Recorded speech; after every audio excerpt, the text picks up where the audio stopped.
What's going on, Drinking Buddies? Brand new podcast coming right at you, but you know what we got to do first? We got to do those things that generate a little revenue. First and foremost, we are brought to you by the Patreon at patreon.com/MattSlayer. Do you want to support this show? You can do it for less than $3 a month, less than the cost of a beer. And for just a little bit more, just a touch more, you can get some bonus content. You can get the episodes completely uncensored. So check that out today at patreon.com/MattSlayer. Once again, that is patreon.com/MattSlayer.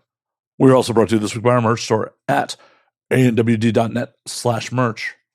You want an awesome hat, some rad shirts? Check out the merch store today. Got all sorts of awesome designs. So cover your shame in my wares at andwd.net/merch. It's that time of the year, y'all. The AVN fan votes have started. Go to avn.com/awards/voting/favorite adult podcast and vote for the show. Maybe we can bring home the gold this year. Wouldn't that be awesome, Drinking Buddies? You can vote daily. So go there. Cast a vote for Best Adult Podcast. Maybe throw some of the guests that you've enjoyed over the years a vote for the various categories they're up for. It would mean a hell of a lot to me, Drinking Buddies. And last, but certainly not least, besides voting, the other way you can support this show is subscribe to the YouTube channel at youtube.com/andnowwedrink. Why wouldn't you want to watch the video versions anyways? The video versions are released a week after the audio version, except for the Patreon members, of course. So go to youtube.com/andnowwedrink. Subscribe today. Costs you nothing but a couple seconds. The other very easy way to support this show. Signal boost. Tell your friends. Retweet stuff. Just spread the word. Really that easy, Drinking Buddies. I appreciate the hell out of you. Let's get on with the show. My guest this week, returning for her third appearance, I think third, maybe fourth, is the homie, the one, the only, Liv Revamped. Holy shit. It's always fun to do episodes with Liv, because we got so silly during this episode. Damn, we got silly. I may have to go to a steakhouse and drag for a free meal. That's how silly we got. Enough of me describing it to you. Just sit back, relax, pop a cold one, and enjoy, Drinking Buddies. When aliens come to take over, they look at us like we're out of our minds now. We're gonna galactic makeover, and now we're thinking that they just might be right. I cannot wait for this whole world to end. I'm gonna break out the bottle with my friends. I think they'll tell the best stories when we're gone. And now we drink. Liv, what's going on? Not much. Enjoying my holiday. Nice, except for the lack of sushi. Yeah, I'm really sad about the lack of sushi. I thought with the amount of people that have been saying they're working on Christmas or during the Christmas holiday, and then to say that there's so many things closed, I don't know. I feel lied to. I feel like people are lying about what they're doing for the holiday. So you just gotta come over the fucking hill. Yeah, that's true. Unfortunately, the valley is still the suburbs. It kind of is, yeah. I'm slowly learning that all over again. Plenty of shit open once you come over the hill, where it's nice. I understand that, work is in the valley, but life is on this side of the hill. I mean, kinda. No, it is. It is. Yeah. Including all the crazy crackheads. Oh, yeah, there's no crackheads in the valley. None. Well, they're starting to trickle in. Oh, They're spilling in. I was just talking about the ones. Never mind. I was just making a joke about our peers. Oh, well then, yeah, they're all in the valley. Some of our peers, it's a joke. It's a joke. Please don't. For legal purposes, this is a joke. Well, then I don't want someone to think I'm specifically calling them out about their habits. Oh no, I'm generalizing you guys as fuck. I mean, I don't think it's any state secret that substances are sometimes imbibed in this industry. Oh my God. It's actually really sad. Yes, it can be. Mm-hmm. Way to just We're just bringing it down. 30 seconds into the show, just like. But you know what? We're going to bring it back up because I'm drinking, I smoked, I'm having a great fucking time. Hell yeah. 45 seconds from now, like, why did I do this again? There's a reason I haven't been on the show in years. No, I'm just fucking with it. No, this is my third time on. I know. feel like after my second time, I would have decided whether or not this was the show for me. Well, yeah. It's honestly been too long since you've been on. I know. How long has it been Oh, a couple of years at least. now? A good couple of years, at least since COVID, I want to say. Yeah, I feel like the last time you were on was like in early 2020, like right as shit was shutting down. As stuff was shutting down or just reopening? Some like in some weird mix because we definitely went out for dinner outdoors. Yes. We went to a fucking nice steakhouse and sat outdoors. Yes. Everything was tented up still. Yeah. There were still very strict COVID guidelines. Yeah. Or even though outdoors, our server had a mask on and. Mm-hmm. But it was nice. It was a great meal. Thank you again for it. Liv bought. I was just like, I'm your +1 on this. Okay. I know, right? I think I was just like, you want to go to the, like, I think we went to Fleming's. We went to Fleming's, yeah. Yeah, I was like, you want to go to Fleming's? I'm craving Fleming's. Let's go. I'm like, yes. How could I say no to that? Well, we're in LA. Half the people are vegan, so you never know. This is true. This is true. It's a difficult thing. And we have like a special kind of vegan, not just regular vegan where they don't eat anything of animals or whatever. We have that vegan who wants to ridicule you for eating meat and then they're snorting ketamine off somebody's ass. How do you know that was ethically sourced ketamine, buddy? And then they have the audacity to be like, well, I have a prescription. Well, that's fine. Because apparently you can get a prescription for everything now. Pretty much. Hey, I'm looking forward to it that psilocybin's getting to the point where it's like getting near marijuana. Like there are like flat out psilocybin stands now. Yeah. I mean, Oregon kind of helped with that. Look at Oregon leading the way. Your home state. I miss it so much. But then again, when you look at their education system, you realize, oh my God, you're still flawed as hell. Well, that's when they need the drugs. Fair enough. Fair enough. Life's confusing and scared. I might as well get high. Let's just go out into the woods and just trip out on these mushrooms that I didn't grow in my backyard. Right. But my neighbor might have. Or he knows a guy and who knows a guy. Yeah, pretty much. I mean, in all reality, mushrooms should be easier to grow than weed. They're fucking fungus. Right? I've considered growing mushrooms. It's still a crime. You probably shouldn't admit that. I said I wanted to. I didn't say I did. I think that makes a conspiracy. Well, I mean, who's going to tell? We're on the internet right now. Who's going to tell? I don't know. I'm just saying, admitting to crimes on the internet, questionable. Questionable. If it was you and I just sitting in my living room right now, it would be fine to discuss. It was all hypothetical. Right. You're researching a role. Yes, exactly. This is all just part of your method acting. Mm-hmm. Could you imagine method porn acting? Oh my God, that sounds like a lot more work than it should be. Well, method acting just is. It's a lot of work. Well, first of all, doing softcore porn is a lot of fucking work. So method acting porn is basically softcore porn all the time. Well, yeah. Well, especially depending on like what role you're playing. Like if you're like, oh, I'm method acting a stepmom. Like you go and like do grocery shopping and like put together a laundry list and like drive someone's kid to fucking school. Get stuck in the watermelons. Right. Oh, stepson, I'm stuck. Help me. Like, Liv, the cameras aren't even rolling right now. Like, pull me by my garter belt and see what happens. Maybe that'll help loosen me up. The cameras aren't even rolling. I'm acting here. I'm in character. Stop interrupting. Right. You're throwing me off. Make your scene partner refer to you by your character's name, like when the cameras aren't rolling. Mommy Revamped. You won't even respond to the director unless they're like, Mommy Revamped. Yes. Daddy. I mean, it'd be hilarious.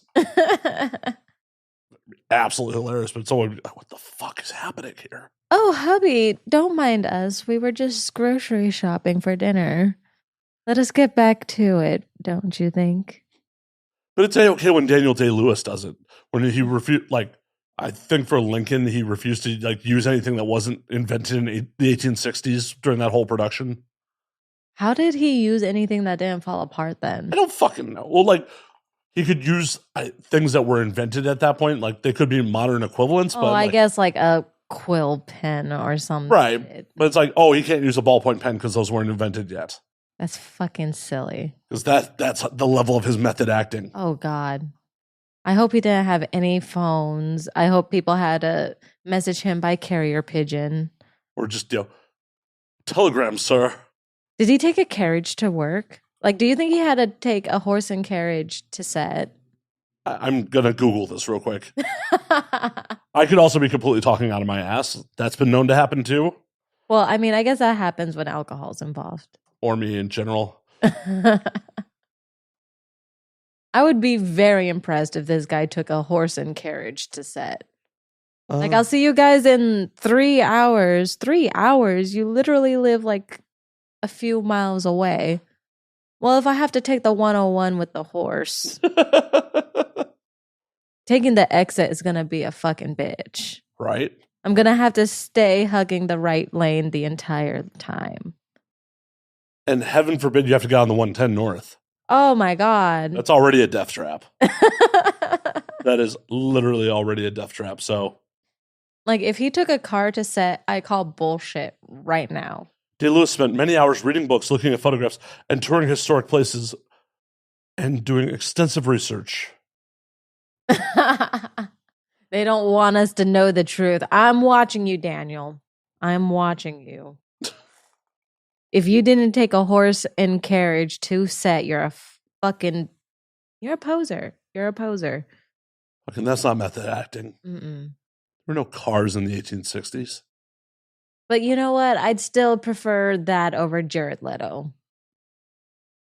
What's your beef with Jared Leto? He's gross. He's really gross. I think there was a time where he may have been an okay actor, but I think Hollywood is trying way too hard to make him a leading man, and it's just not working. Well, he legitimately was a leading man there for half a second. Yeah, back in what, maybe the late 90s? Late 90s, early 2000s, Requiem for a Dream. Yeah, exactly. That was his only era. And then he had 30 Seconds to Mars, and then he should have just stuck with that. Instead of just being a weirdo and... No, then he had to start a whole cult and all that weird stuff. Try to be an actor, trying to method act Joker. And like, I'm sorry, we only have one Heath Ledger. Right. And even Jack Nicholson. Like, you have really big shoes to fill. And just attached to a not a very good project in the first place. Yeah. Fucking Suicide Squad. I mean, when your supporting actress upstages you. Luckily, James Gunn took like the good parts of that movie and then made his own Suicide Squad. Yeah. It's like, we're just going to take Margot Robbie and then, we'll forget the rest of this. Yeah, you know what? I know we can talk about Joker and Harley and, all the villains and stuff, but you know what? We're going to just pretend we never even cast him, and we're going to do a whole new thing with Harley Quinn and make her a lesbian. It's a solid move. I mean, good moves, because you know what? I'm excited to see who plays Poison Ivy. Right. And also, for that male 18 to 35 demographic, like, do the teenage dudes really want to see Margot Robbie with Jared Leto, or do they want to see her all over some redhead? You know what? 15 or 25 or even 35. I think I want to see Margot Robbie with a hot redhead. Yeah, I think so too. Mm-hmm. Not some weird guy with, gum wrapper for grills.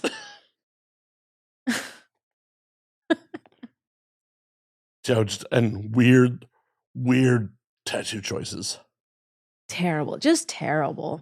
Like, I understand what they were trying to go for, but they missed.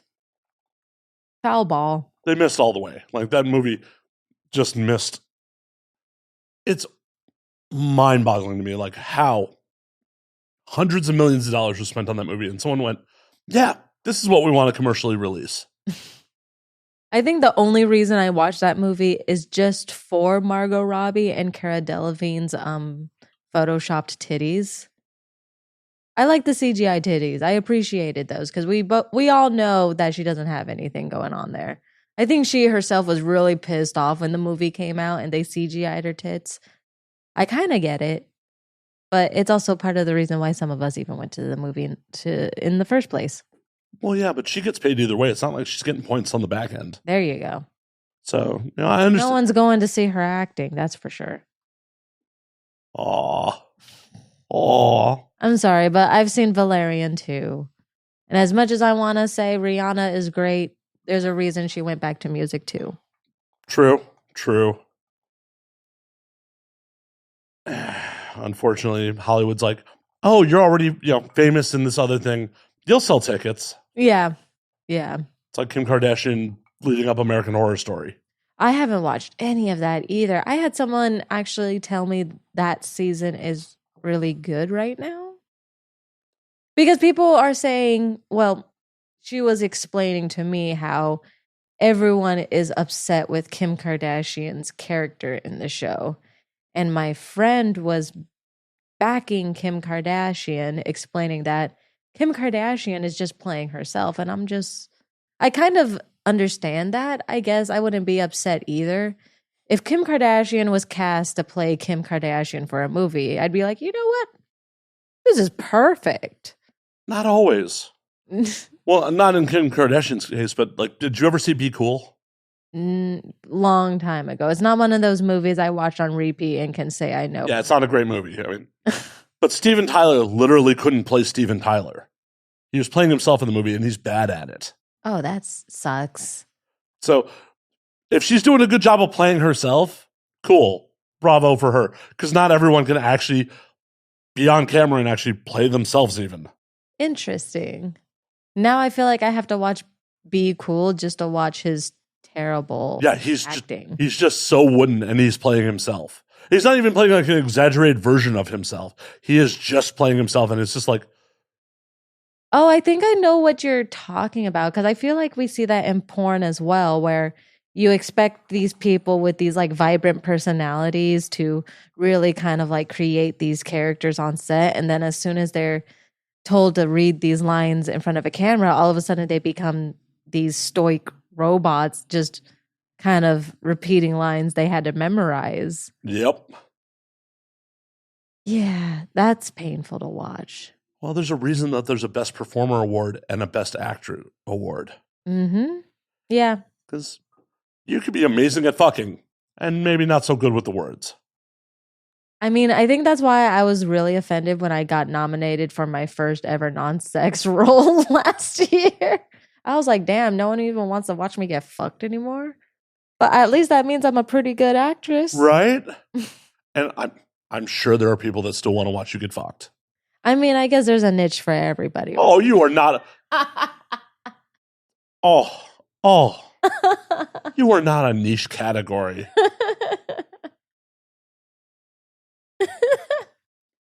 There are people out there that definitely want to watch you get railed, Liv. I appreciate them. They help keep a roof over my head. I hope so. I mean, I honestly wish I was a little bit more nichey, actually. You could go that way. You could just get wild with it. What I'm saying is, if I was a little bit more nichey, I don't know if my performance or anything could really change. I mean, part of who I am really goes into my performance, so which is why I tend to be a little bit more universal. Which is why I kind of wish if I was nichier, I would get that like niche fan base, which tends to be really fucking loyal. They're fucking fanatics at that point. They're fanatics, and they blow your career up. So I'm just like, I mean, yeah, I have longevity. I'm doing good. I got a roof over my head. I got bills paid. But if I was a niche, oh man, I'd probably be a little sedity right now. I mean, you are Liv Revamped. You could just revamp yourself again. Good. We'll see. Maybe next time you see me, I'll have a buzz cut and tattoos. I mean, we can go get the clippers. We can get you the buzz cut right now. Yeah, but I don't know if they're ready quite yet. Oh, you don't want to give me the exclusive? I see how it is. Well, I don't. I see how it is. I see. I don't trust your barber skills, to be perfectly honest. I'm wearing a hat. You can't tell how bad it is. Well, then why would I trust you on my head? Well, I can't see my own head.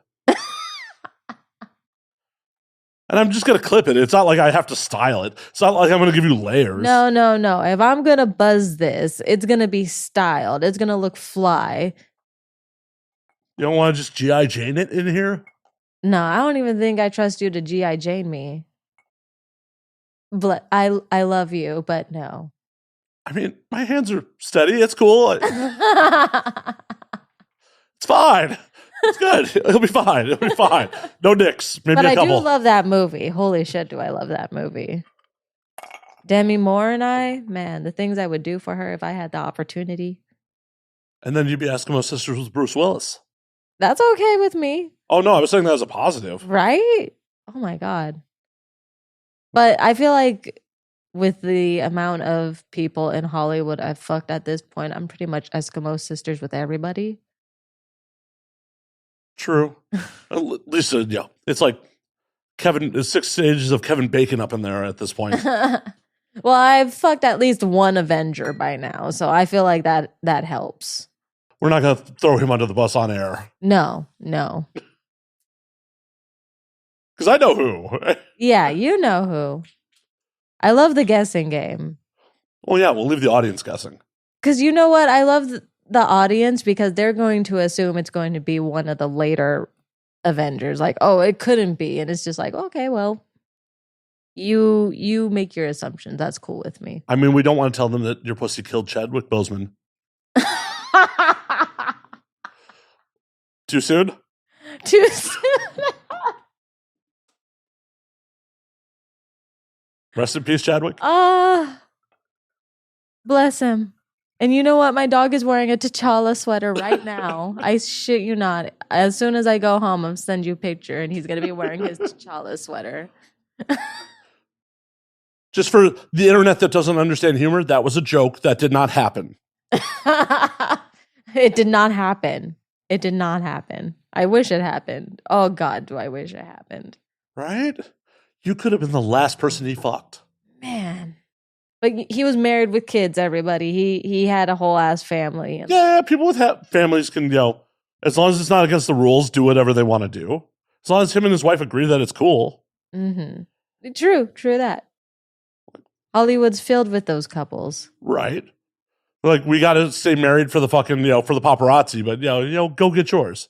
And you know what? Even though I'm tired of hearing about them, I'm bringing them up. I am fucking sick of Jada Pinkett Smith and fucking Will Smith. I'm not sick of Will Smith, but I'm sick of Jada. I'm sick and sick and sick of Jada. I feel like she is just milking the whole, like, we're separated, we're broken up, there was an entanglement, there was this. It's just like, stop using this poor man for clout. Will Smith has been everybody's fun older brother, cool uncle, fucking father who fucking wasn't, or fucking stepped up when no one else could. Like, leave Will Smith alone, okay? He is our national treasure.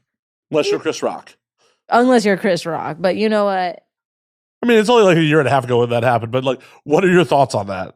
Because I don't think you've been on since that happened. I know. Honestly, I laughed because I'm immature. But okay, I think the reason I'm so fed up by all of that is because when you watch the video and you watch Chris on stage making these jokes, and the camera pans over to Jada and Will. Will is laughing. Will is having a good old time. He is enjoying himself. And then you see Jada look over to him and just stare daggers into him like, if you don't fucking do something, there's going to be a fucking problem. And then as soon as it cuts back to them, it shows Will getting on stage and slapping the shit out of Chris. And it's just like, she wasn't worth it, bro. She was not worth it. For her to make you do all that and put your career in jeopardy just to throw you under the bus at the end of the day and talk about how you're not even the love of my life. Tupac was the love of my life, etc., etc., etc. It's just like, wow. It baffles me, regardless of whether or not it's Hollywood, personal life, that people would marry into relationships that don't bring them satisfaction and love. Like, why would you marry someone that you would be so easily willing to ridicule and humiliate like that? Well, I don't know if they got that way day one. They've been together a long fucking time. They got adult children together at this point. So they may have fucking grown apart. You know, it's very possible that, like, when Jen and Will got involved, they were fine. They were good. They had the kids. They were good. And then they just fucking grew apart. Shit happens. But I mean, grow apart, but don't throw your whether significant other, ex-significant other, don't throw them under the bus just because it didn't work out. Well, I agree. Because at the end of the day, you chose to be with them. And, you know, sometimes shit happens. Sometimes you end up in relationships with people that are terrible people. And I'll then drink to that. shit, all of us can. Cheers. Cheers. Yeah, I feel like we've all dated terrible people, or most of us have dated terrible people. But I don't think either of them were ever necessarily terrible people. And what, like, I to be fair, I don't know what happened behind closed doors. I don't know what's going on in their relationship. I'm only assuming from what I can see from the outside perspective. But from an outsider's perspective into this relationship that seemed to have no major issues, no major toxicity, at the end of the day, you made a decision to be with this person who you loved at some point. And so even if it didn't work out, why would you continue to like humiliate and ridicule them, especially being the mother or father of your child? Because, I mean, personally speaking, if I make the decision to reproduce and have a child with someone, I'm not going to sit here, especially live on the air with anybody, and talk down about them. Maybe things didn't work out. Maybe there's things I know about them that nobody else knows. But still, from what everybody else knows and can see, they are the mother or father of my children, and I'm not going to sit here and embarrass them just so my children can see this dynamic growing up and believe this is an appropriate relationship between two people who once loved each other. It's just ridiculous, in my opinion. Yeah, exactly. Put on the show for the kids. Yes. Now, there are no kids involved. Whatever. Then she's the fucking whore. I don't. She's a fucking whore, but no, for real though, there are kids involved. There are families involved. You guys are tied to each other for the rest of your lives. So, I mean, unfortunately, especially being entertainers, maybe you guys got to play it up for the cameras a little bit more. Right. But also, is she playing it up for the cameras? Are they playing it up for the cameras to get some more fucking attention? That's a good question, too. But you know what? If that's the case, Will, what are you doing? Stand up. Well, it could be one of those things where, like, I love how we became a celebrity gossip show all of a sudden.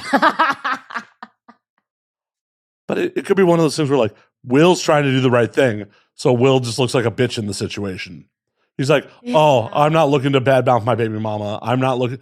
Yeah, she fucked my son's friend that's half her age. But now there's all that gossip about him possibly being gay and et cetera, et cetera, et cetera. And I think that's why I'm like, I'm tired of it. I'm tired. Well, and that could be the other reason that he's not acting up is like, oh shit, she could actually out me. I mean, that is half the motherfuckers in Hollywood too. Well, and that's the thing. It's like being gay is much more socially acceptable these days. But I don't know how. But the thing is, especially within the Black community, being gay is still a huge taboo. For sure. For sure. Well, and especially if you're someone who's been presenting for... Heteronormative presenting, yeah. Yeah, for 30-something years at this point, to come out 30-something years later would completely erode the whole like vision of you've portrayed to fucking America. Your strong father leading roles go right out the window. But I feel like that's kind of what happened when the slap happened, unfortunately. Oh, yeah. I mean, Will lost reportedly hundreds of millions of dollars in deals that just fucking evaporated. Yeah. I mean, if you're going to hit somebody and have it be worth hundreds of millions of dollars, at least knock them out. Right? Fuck, don't leave them standing on stage to continue talking about it. Right? I mean, Chris took that hit like a gangster. No, seriously, with his hands behind his back. Yep. Like, stayed on his feet. Bless him. Stayed on his... Will's a big dude. Yeah. And as someone pointed out, like, Will is from West Philadelphia. Like... I wonder how hard his cock was. Which one of them? Chris Rock's like, normally I gotta pay for this shit. And Will's like, damn, usually I have to do this to Jada. Yeah, he's not used to them not falling down. That's bad. That's bad. We're entering Matt Rife territory now. I'm not saying that any of it was justified about her cooking or anything. I love that, like, the Matt Rife special dropped, and some of the first tweets I saw was like, someone being like, man, I feel sorry for everyone who fucked him at AVN. Oh my God. Right? I know at least a couple people who made out with him. Yeah. I considered it. But more like just out of curiosity. I mean, who doesn't? But at the end of the day, I have 3 no-nos when it comes to like who I can fuck as a porn star in this industry. My 3 big no-nos are no rappers, no athletes, and no fucking comedians. No, never. Because they're all on some other shit. So mainstream actors are okay. I mean, they might be a little weird, but so far they keep their mouth shut. Oh, really? You just want discretion. I got it. A little bit. And to be treated like a human being, you know? Well, that should definitely be the priority. But that's my point about these big 3 no-nos is they don't treat you like human beings. They treat you like a phone call at 2 a.m. I hate to break it to you, a lot of unsuccessful dudes do the same thing. Well, I mean, I'd like people to assume that I don't really fuck around with people who are unsuccessful to begin with. Maybe you have feelings, Liv. Maybe you like someone. Well, I mean, I suck his dick for my OnlyFans. Well, I'm just saying, present company excluded. Like in the history of your life, I don't think you're a person who was just like, so what's your status? You know, was your big determining factor from the jump. I don't like, you know, I think that you actually, you know, value other humans, not just what, you know, their career is. To be perfectly honest, one of the main reasons I even got into porn was because I didn't want to be the girl just hooking up with guys for the hell of it. I was like, if I'm going to hook up with guys, I want to get fucking paid for it. And I don't want to fuck just anybody. I want to fuck successful, attractive men. Maybe not so attractive, but I want to fuck successful men. I'm not going to waste my time with these fucking losers and bottom feeders. I'm going to be completely honest. That's how I got into porn. I'm not going to fuck around with fucking losers. Okay, fair. Fair. I just, I'm amused by that are comedic actors okay? Define comedic actor. Well, maybe they were once a comedian and now they're primarily an actor. Like Adam Sandler. Oh, okay. Yeah, they crossed over. They crossed over. Like Adam Sandler definitely was a comedian. Oh, he could get it any day. Yeah. Dress up as Little Nicky Daddy. I just had a vision of him like railing you doggy style while eating Popeyes, but dressed as Little Nicky, but that's just where my mind went.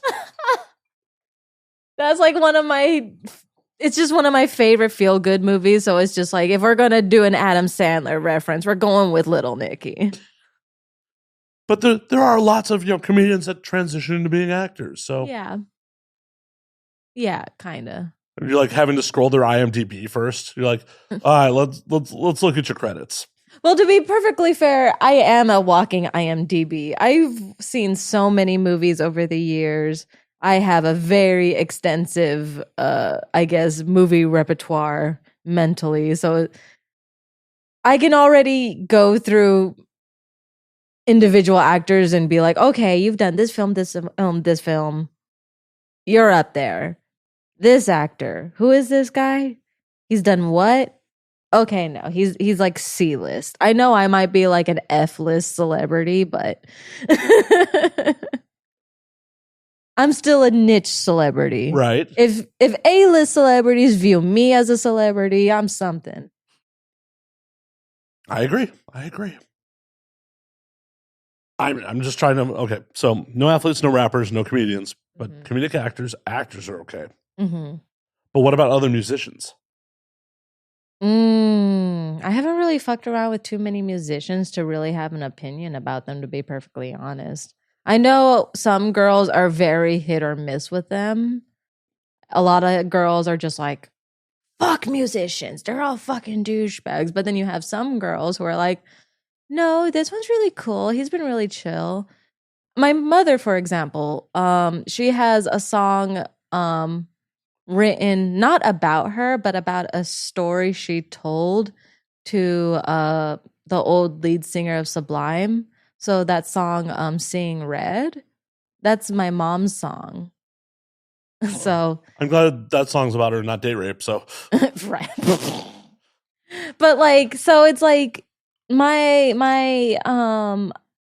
I guess my perspective on musicians is a little biased. My family's always been really cool with musicians, so musicians have always been cool with us. Anecdotally, the porn music thing, I've seen it not work well at all. Like I've seen plenty of my friends over the years get involved with rock musicians and stuff like that, where it's like it works for a while, and then it's a lot of the same jealousy of like, oh shit, you got to go back to work, and then their ego can't handle that. Yeah, the thing that like initially attracted them to you in the first place. Like, what do you mean you got to go fuck somebody today? Like, yeah, that's the job. That's what you signed up for. And I feel like that goes across the board, regardless of whether or not they're famous, not famous, actor, musician, comedian, athlete, etc., entertainer. It's hard to be with a porn star. It's really hard to be with someone who views sexuality differently than you have. Most people grow up viewing sexuality the way most society views sexuality, how you're supposed to dedicate your body to at least one person, just one, Some people are a little bit more casual about it these days, but still, body count is such a huge thing. And then, having to settle down, etc. Just all these societal norms are expected of us, and we as performers have decided to live outside of society. So I don't think people get into relationships understanding the compromise you have to make. I agree wholeheartedly. And honestly, I think it's societal hypocrisy because as a dude, there was never an expectation for me to just, only fuck one person. Not once in my life. As anyone been like, yeah, bro, she's the one. You should only fuck her forever. Like, that's hilarious just hearing. Right. But 100% in my teens and my early 20s, I was, myself included, my whole social circle like, oh, she's a slut, dude. Don't know. Like, but why not? Right. Well, it's just a weird hypocrisy. And like, I kind of get it from ye olden times where like shit would kill you. Well, yeah, when everyone had like syphilis. Right. Then it made sense. Or there wasn't a way to tell the parentage of a fucking child. So you didn't want to be involved with a loose woman and then be like, oh, whose kid is that? Well, it looks like you, so you're the dad. Right. But that shit's antiquated. Mm-hmm. We have tests and penicillin. Thank you, penicillin. Right. Thank you, penicillin. Love you. Love you. As someone who just did a round of antibiotics for a non-porno cold. Oh, no. Like, I didn't even get my dick wet for this. Like, just fucking... That's the worst. And I know exactly what you're talking about because I just got over getting sick last month. Oh, my God. That was a nightmare. Yeah, it was just like, oh, nothing sexier than just coughing up fucking mucus. Sexy. Yeah, that's why. Thankfully, I didn't have to suck a dick for this. I have never sucked a dick for anything in my life, so I don't know. Want to change that? Not really. I'm cool with not changing that. I'm pretty sure if I wanted to change that, I could have changed that by now. That's true. That's true. I've I mean, you're only right next door to West Hollywood. Oh, not even that. I've been propositioned before. You act like a man has never hit on me before? What the fuck? I never said that. Wow, Liv. Wow. Just like, it doesn't have to be, they don't have to be a man for you to suck their dick. Well, that's true. Actually, I don't think I've ever been hit on. Yeah, I don't think I've ever been hit on by a trans woman. Yeah. Yeah. Gay men, yes. Trans women, no. Oh, fair enough. Yeah. I'm just having a flashback of being in a bar very drunk and like being blindsided by it. Like some dude who's, hetero presenting and like friend of a friend. And we're just like, she went home for the night and like we were just continuing to drink. And around last call, he's like, yo, man, you top or bottom? I'm like, what?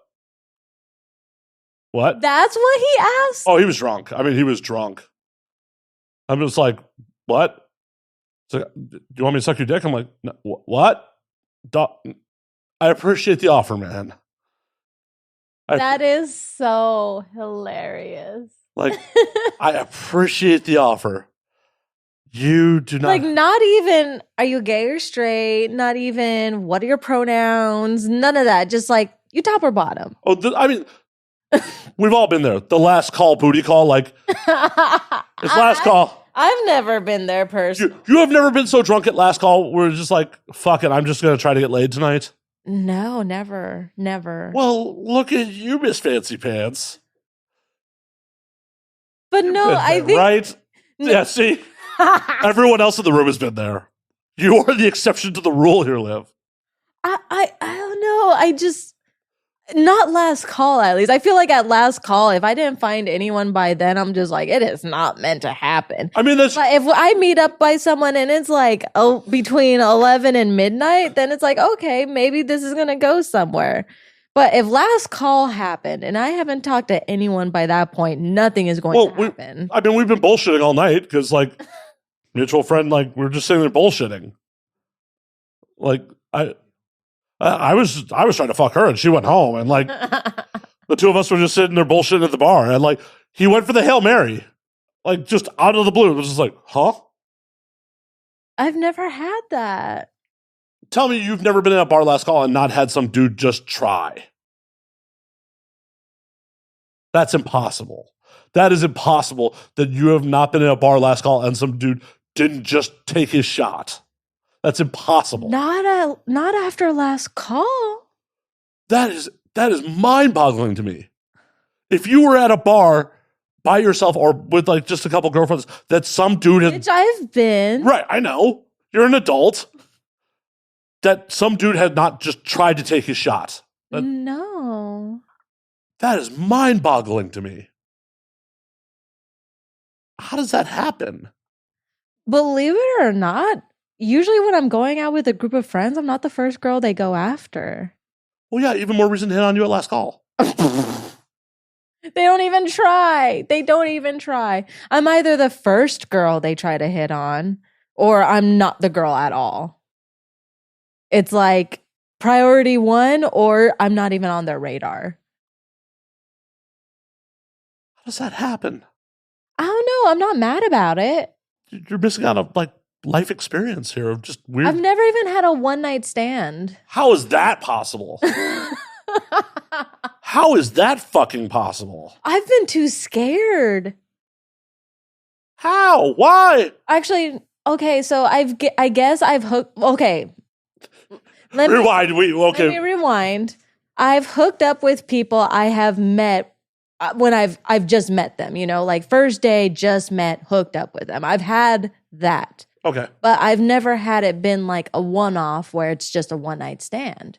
It's always been like, you were really cool. We should keep seeing each other. And we see each other a few more times until it's boring. So you're a 5-night stand girl. At least 5. Yeah, that's fair. Like, this could be, no, I got to know you well enough. This isn't going anywhere. Never mind. I think the only time I've ever had a one-night stand was the second guy I've ever fucked in my entire life. Oh, so you have had one. But not like a one-night stand that it was supposed to be a one-night stand and we'd been like drinking or whatever the circumstances were. This was a guy that I went on a date with. And honestly, the date didn't even turn out great. We went to the movies. He was texting a chick the entire time we were at the movies. I'm like, first of all, who texts during the movie? Second of all, I could see your phone from where I'm sitting and it's a fucking woman's name that you're texting. Are you serious right now? So I make up some excuse to have to go home, have to watch my nephew, whatever. But then me and my ex-fiance get into some spat. I don't even remember what the spat's about. But I'm just like, you know what? Fuck this guy. I'm going to go get laid. So I call the guy back up, even though we just had a terrible date. Trust me, it gets worse. I call him back up. I'm just like, hey, I didn't have to watch my nephew for that long. So if you want to hang out some more, you know, I got some time. So fast forward, we're back at his place.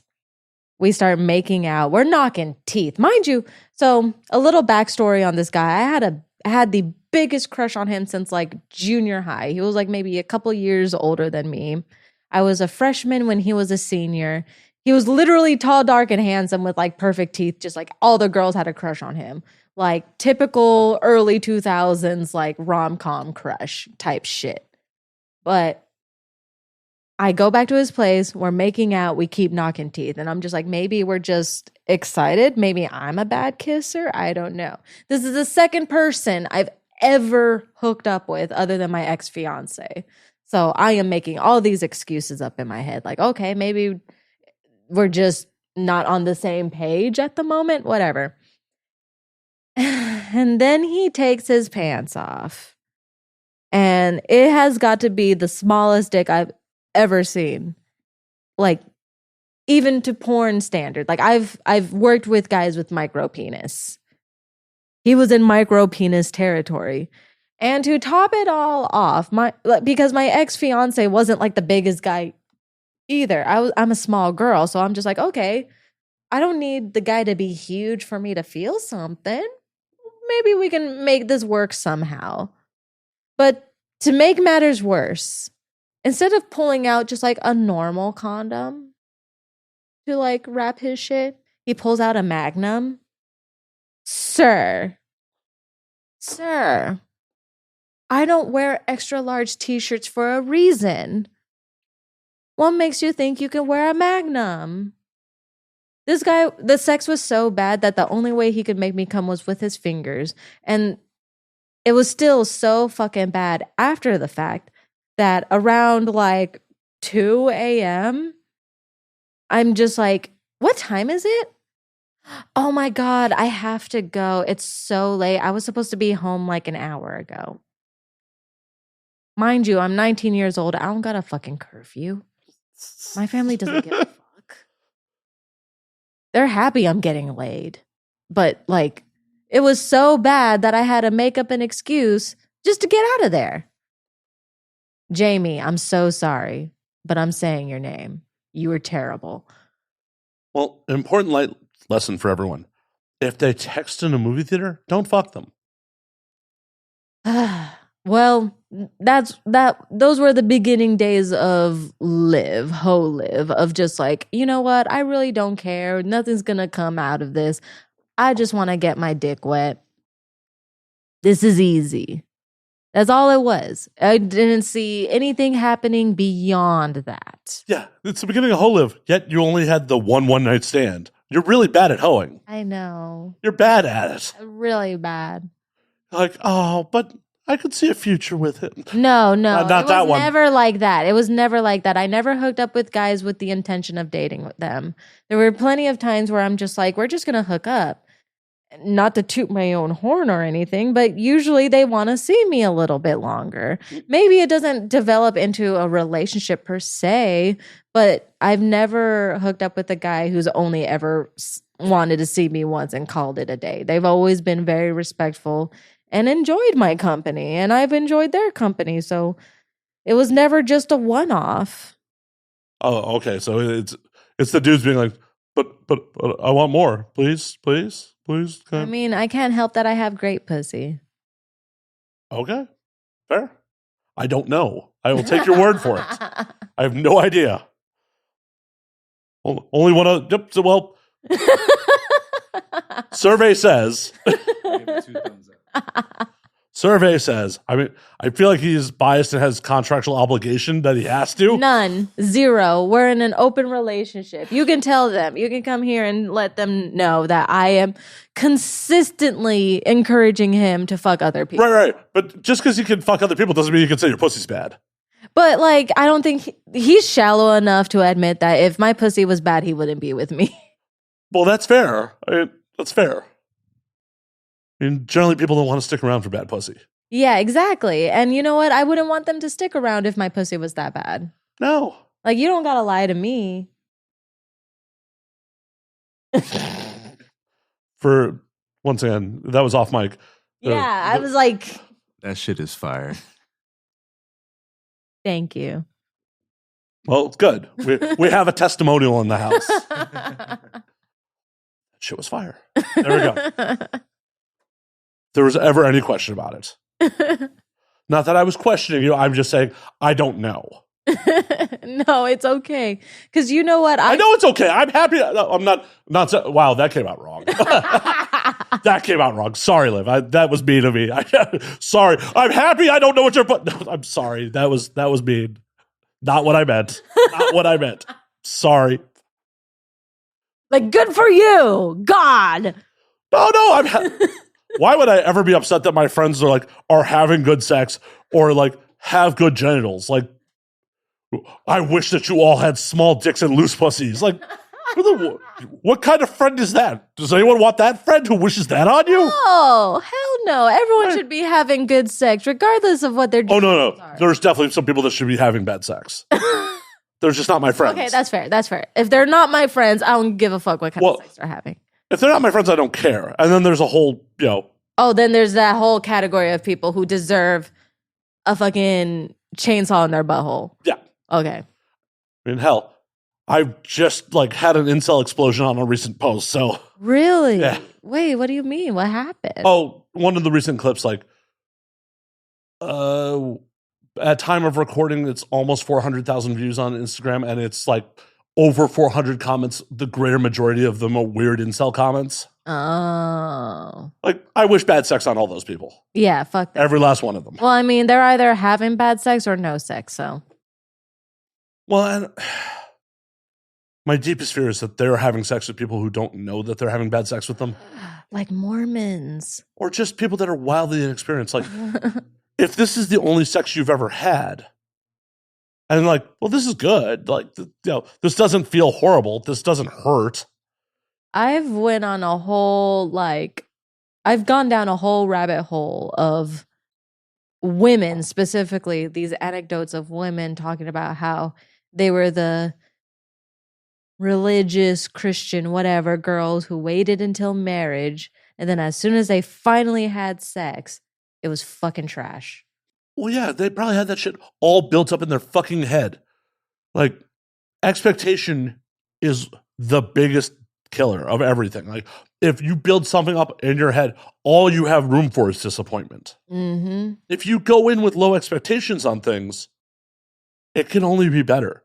If you're man, this is gonna suck, and you're wow, that actually wasn't horrible. Ta-da. Ta-da! But if you're oh, when I run it in, that is going to be the best pussy I've ever had. I am going to have the ropiest orgasm. And, well, that was just demonetization right there. But I'm going to have the ropiest orgasm. I'm going to come gallons. And then you're just like, eh. That's like my worst fucking nightmare. Coming gallons? No, that's like my dream. Well, that's why I was confused. But no, like imagine like winding up with someone who just never satisfies you. Well, then you should leave. Yeah, but they don't. That's the thing. They don't. Well, Because they're religious. well, no, people are afraid to be alone. That too. Especially when, Sad. especially I was when, just having this conversation with someone too. especially when, like when their friends and family are like, put it on them like, oh, well, why aren't you married yet? Why don't you have kids yet?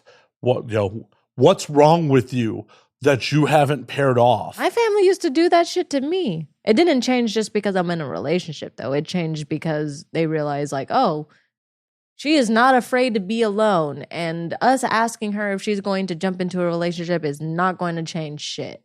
No, if anything, it's just going to alienate and put strain on the relationship. Mm-hmm. You can't force people to get into a fucking relationship because this is the goals and expectations you have for them. Like, Right? Unless you're in Asia, certain parts of Asia. well, prearranged marriages still happen in parts of the world. Yeah. I'm talking America, Mm-hmm. modern America. I cannot accurately comment on other cultures. I've only gotten drunk there. In all my adventures abroad, no one has been like, will you marry my daughter? Did you go to Thailand? Not yet. That's probably why. Fair. I did have a Japanese man like kind of hint at, that his daughter comes to the States on one of the trips, but that didn't go anywhere. That's actually kind of an honor right there. It was a weird scene because it felt like of me and all my friends, whoever had the shittier job was more impressive to the people that we were drinking with. Like I was there with my buddy who's a lawyer. Mm-hmm. And then one of my other buddies like works in data centers and it's just like high-end IT shit. Which should be really like impressive. I guess. And then I was legally a private investigator at that point. Mm-hmm. And I mean, I technically was a podcaster at that point too, but I was a private investigator was, how I made most of my money. And then my fourth friend like worked on ATMs and like, we're like, oh, he's a lawyer. And they're just kind of like, okay. I'm like, he works in a data center. He works in tech. Oh, cool. Like, he's a private investigator in Hollywood. Like, oh, really? It's like, yeah, I sit in my car for hours on end recording people's houses to see if they pop out because of insurance fraud. 100% accurate. Because we've talked about this before. My ex-fiance was a PI. Yeah. That's why I'm in podcasting. Because I sat around and listened to podcasts all fucking day. I went, oh, yeah. You're like, fuck that. I could do this shit. Oh, yeah. Well, because I was already working in adults at that point, too. So it's like, I have a Rolodex. I can just call my friends and get them on air. And that's exactly what fucking happened. Mm-hmm. And here we are. And here we are, almost 8 years later. Fuck, I've been doing this show for almost 8 years. Oh, man. I don't even want to think about my porn career. I'm going on 13. The porn end is 12 for me, so.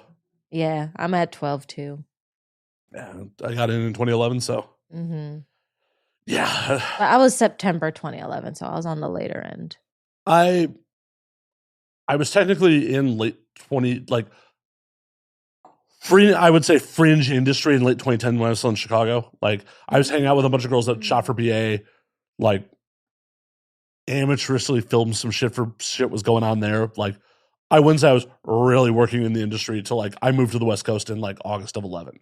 Gotcha. So, like, right before I got it. Yeah. But, like, I still had connects. I still, like, was roadieing for girls and, like, doing that shit. But it wasn't until, like, I moved to Vegas in August of 11 that I would really say I was in. Right. And definitely for the first year, I still was like, I feel like I'm a Make-A-Wish kid. And I guess kind of same because I shot my very first scene September 2011. But that was it until like a few months in, because my first agent didn't really get me shit. But then once I got with my new agent, then that's when I shot for Vivid, and then my career completely took off. Remember when Vivid was a thing? Right? Oh my God. When I tell people my first scene was Vivid, they're just like, how long have you been in this industry? Because people, despite how long I've been in the industry and how long people have actually known me, they look at me and for some reason forget that I'm fucking 32 years old. Yeah, people don't realize that. So they forget and they're just like, wait a minute. How old are you again, Liv? I'm sure you would still occasionally get booked for a teen scene. I'm still having stepsister stuff being released. Yeah. I'm sick of it. I'm sick of it. I'm pretty sure if I was the girl who started doing MILF stuff at 25, maybe my opinion would be a little different. But as a 32-year-old full-grown woman still doing stepsister and stepdaughter stuff, I'm fucking sick of it. I'm done. For fuck's sake, if you were a real life teen mom, your daughter could almost be in the industry at this point. At this point, exactly. Like, fucking A. That is something I still have to wrap my brain around at times. Is like, it was funny, like when I do non-sex roles and play people's fathers, and then when it started to be like, oh, I legitimately could have fathered you, it was like, this is weird now. Right. I feel that way even with working with younger models now. And I try not to be, because I know at the end of the day, it's still a business. We're still just trying to work and make content and etc. And especially being a petite model, I want to work with other petite girls, but other petite girls tend to be younger models. So at the end of the day, sometimes I have to learn to separate their age from the model even. But it's just like, oh, it's difficult because it's like when they're 18 fresh out of high school, I'm just like, am I a creep for wanting to work this person? Liv, that's how we're friends. You're a creep. No. As a friend, I'm just telling you, you're a creep. Just accept it. We'll move on. I'm a creep. But to be perfectly real though, it's just like when they are very young, there isn't that want like, oh, they're so hot, I want to work with them. It's just like, fucking 18 years old. I mean, okay, but they have the look I'm looking for. They're cool. I don't know. There really is this like inner turmoil working with younger performers. Despite the fact that they're 18. And they're supposed to be our peers. I totally get it. Like, I recently had Tiana Blow on, who's 19. And like, I found myself trying to steer the conversation away from sex, which normally I don't do. But it's just like, oh, you're 19 and have braces. This just feels really weird. Right, because like at the end of the day, they're adults. They make their own decisions. They pay their own bills. But I think about who I was at 18, 19 years old, even 20 years old. And I was just at a different place mentally. So to be 32 and be where I'm at mentally and seeing these younger performers, I'm just like, fuck, like, you're cute, like you're cute, but not in a I'm sexually attracted to you kind of way. Right. Well, and I think we as older people have to recognize that like they grew up in a different world than we did. Yeah. You know, even what, you were 18, 14 years ago? Yeah, right? Yeah. Yeah. 14 years ago. So we didn't have the smartphones we have now. We didn't have the access to the shit that we have now. Some of us still had MySpace. Like MySpace was, or people were just transitioning into Facebook around that time. Yeah, I mean. Like I think when I was like 16, 17, did Facebook become a thing? Yeah. And then around like 18, 19, were people like committing to Facebook. Like that's how different times were. And like, I don't know if people understand how different that is, but those are different times. What? It definitely was. It's just like, try and text somebody, A, B. Oh my God, just explaining T9. They're just like, what? It's like, exactly. Learning how to text under the fucking desk without anybody knowing and just having to memorize how many times you click each button. Oh my God. Yeah, there's wild differences. So like, the youth of today is definitely exposed to more shit than we were. Like they have technology. We grew up with technology. Yeah. And also, like, I'm a little older than you are, but like, I appreciate the age I'm at. Like, I'm one of the last generations. Like, oh, I got to grow up analog and digital. Oh yeah. Like, you know, my parents kicked me the fuck out of the house. Is like, you know, come back at some point. You know, if we made plans to meet up somewhere, you have to meet up because there's no way to get a hold of anybody. Yeah, exactly. Where is everybody? Well, look for the house with all the bicycles in the front yard. Right. That's where they are. Like, yo, if we're meeting at the food court at this time, we're meeting at the food court. And then you came home when those fucking streetlights came on, not a minute after. Not always, but.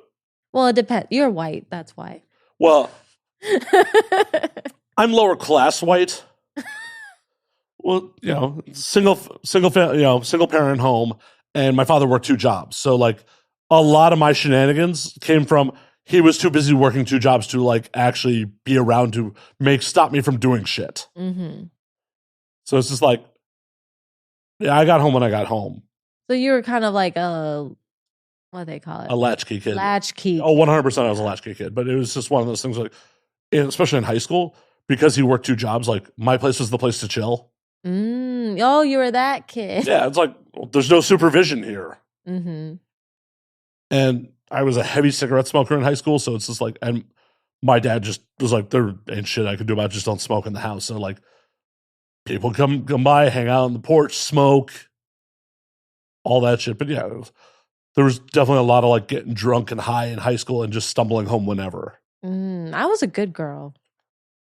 Well, you're saying I'm a bad person. No, I'm just saying that I didn't have fun when I was in high school. I didn't go to prom. I didn't go to homecoming. I was such a good girl that I literally didn't do shit in high school. Do you regret it? I do. I really do. But it wasn't necessarily my choice either. It was just, you know, my family was dysfunctional. And because they were dysfunctional, they were overly strict with me, despite me being like the good kid. So I didn't have the privilege to do a lot of things, unfortunately. Like, let's say one of my friends' birthdays were coming up. I wasn't even allowed to go to the birthday party. Oh, you're a Jehovah's Witness?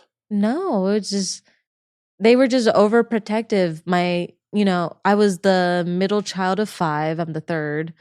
And my 2 older siblings were rebellious. My mother was rebellious.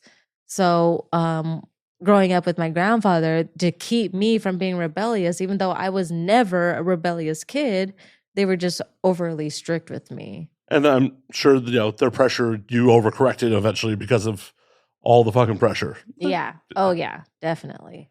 But now it's, despite, you know, getting in porn, because like sex was never like a taboo thing. They didn't care if anybody was having sex. They were more concerned with whether or not I was drinking or doing drugs or just doing stupid shit.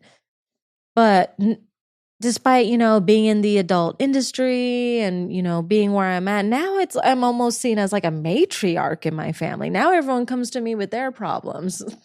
Yeah, because you're out here living life. Yeah, exactly. You left Oregon and you're out here actually living life. Well, not Oregon. So I spent my childhood in Oregon, but all my family's in the South Bay. Oh, that's right. Yeah. So they're not far. They're locals. South Bay is not local. Well, it's still LA. It's local enough. That's not LA. I mean, I don't consider it LA. It's definitely far enough for me. But for people who don't understand, it's just like, it's still like, especially because a lot of performers come from outside of California. Well, no, for sure. For the people on the internet that are listening to this, yes, that's LA. Yeah, they're local for people listening on the internet. For people who actually know LA, no. They're so far away, it's beautiful. Legitimately, if I met a girl who lived in the South Bay, she would have to be at a hard 10 and fuck me every time I walked in the door for me to commute to Redondo Beach for it. Exactly. And I would still be like, do I really want to do this? Like, it would still be like, do I have the money for gas? Ma'am, I drive a Tesla. Paying for gas is so oh God. Well, then they're worth it. My time, my fucking time. My fucking time. God, that was the douchiest thing. I've said a lot of douchey things on the show over the years. I've said a lot of douchey things on the show over the years. that may have taken the cake as the douchiest thing I've ever said on this show. Ma'am, I drive a Tesla. That needs to be a t-shirt. I think it would attract the wrong type of crowd if I got that on a shirt. You gotta sell it in West Hollywood. You'll be fine. Well, generally selling, it in West Hollywood works out Just for people. sell it on pink shirts and you'll be perfectly fine. Ma'am, I drive a Tesla. But then the context completely changes. Truth.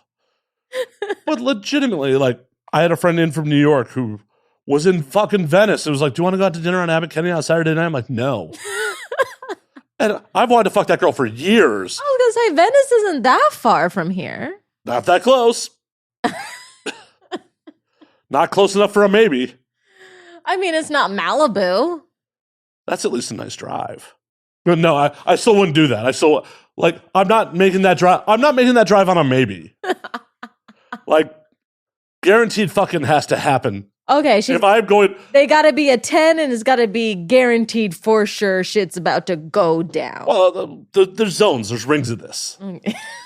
Like, Venice, I'll go for guaranteed sex. You don't have to be a hard 10. Oh, okay. But I'm definitely, like, not driving back to Hollywood with a dry dick. Like, my heated seats will, anyways. Like, you better come home and your dick better stink. Like, Right. Okay. The South Bay. Like, I better be able to brag about you on the internet. Like, if I'm going to drive down to Redondo or Hermosa or any of that shit. I mean, if she's from Manhattan Beach, I actually probably could brag because she's in a tax bracket that I shouldn't be anywhere near. Say, that's Manhattan Beach, like Manhattan, Laguna. Like, okay, that's braggable. Right. Like, you had to pay a toll just to get there. Right. Like, she could be like a 7, but it's going to improve my life. I'm not above saying that I'm a gold digger. Shit, I'll happily marry up. I mean, shit. I mean, that's the fucking standard that the patriarchy set in the first place. So, Right. find someone who can support you. Right. I mean, if this was the olden times, there'd be a dowry when I take that bitch off their hands. So There you go. Exactly. You're just thinking smart. I'm kicking it old school. Like, Mm-hmm. I want her very rich father to pay me to take her off my. And if she lives down there, she has a very wealthy father. So, Or she's doing very well for herself. or that too. I mean, both. I think it goes hand in hand if she's living there. Yeah. That feels like an old money town. Yeah. You don't move in there as a newbie. Nah, it doesn't feel new money. But also, like, who the fuck in their right mind is gonna be like, yeah, scumbag podcaster. That's where I want to be. That's where I want to slum. That's where I want to slum it. The public access television of fucking entertainment. Fabulous. Like, podcasting in some respects is worse than public access television. You at least had to pay to rent those studios. I guess it depends on who you're watching. I apologize, guys. You have to sit here and watch us talk. They don't have to. No one's forcing them. As I like to point out to the comments section when they talk shit. Like, no one forced you to be here, bro. But I mean, have you seen the comment section of Pornhub? I get it. Oh my God. It's like, sir, you came here to jack off. If you're not jacking off, what are you doing here? I mean, some of those motherfuckers are trying to build a community. No, for real though. Like, I've just watched, like, clicked on random videos, like, is this dude, like, talking about real life problems in the Pornhub comment section? They have full on conversations. I'm like, is this YouTube? Do people just meet their best friends on here now? I don't know. And then in between, occasionally they're showing off their own dick pics. It's just like, make this make sense. It boggles my mind. Like, there have been plenty of performers I've been attracted to over the years. I have never once linked a video to another friend. Been like, oh, dude, she is so hot. You have to fucking rub your dick to this. Not once. That's so common, apparently. Or at least, you know, with guys not in this industry. Apparently, a lot of guys not in porn, normal, regular guys, love to send each other weird porn and questionable content. I mean, weird porn makes more sense to me.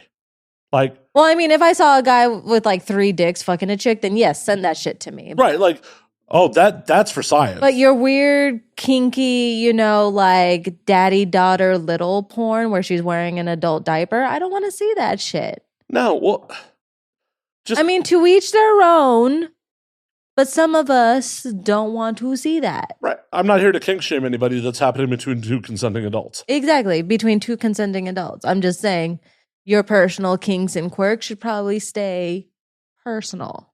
Right. Well, just the idea of like basically sending someone a link like, so I just rubbed one out to this. You should too.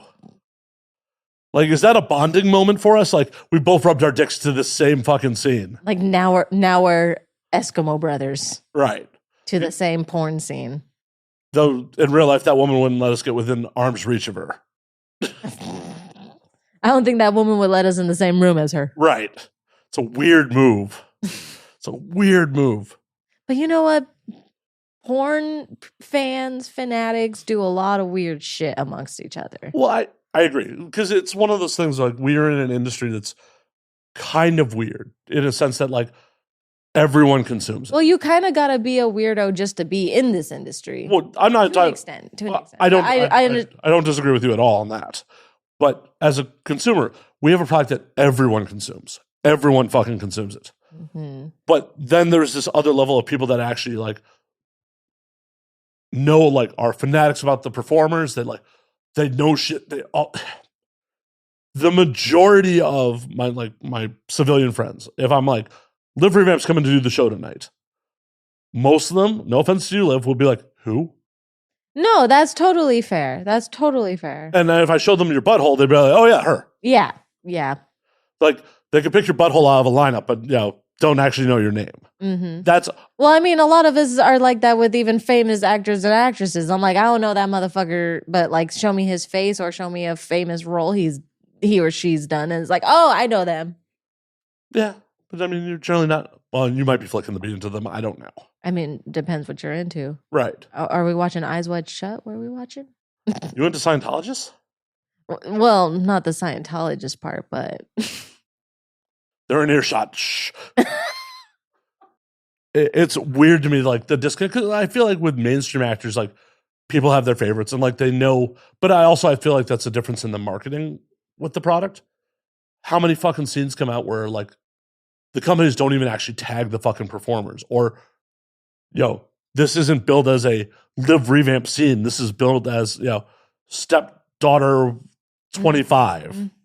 exactly. And you may be tagged in the fucking Pornhub notes, but it like Exactly. I might be in like the little notes, but I'm not gonna. you're not fucking front and center. Mm-hmm. Like it's weird because like there is not a mainstream Hollywood movie where like they're not putting some of the stars front and fucking center in the fucking movie. Mm-hmm. And yes, there are showcase fucking movies where like they are putting a performer front and center. But I mean, there's going to be occasional people, whether it's porn or mainstream, where we may be a fan of someone and be like, oh, well, Liv Revamped vampire movie. Okay, maybe there's some of those people. But for the most part, most people are going to be like, hot chick, big ass, getting dick down. Like, that's how they're searching right. for shit. They're searching for keywords. Yeah. 100%. But then you go to the other extreme, and then you got the people who are just like, oh, I know what year this was shot because, this is how Liv was wearing her makeup. Mm-hmm.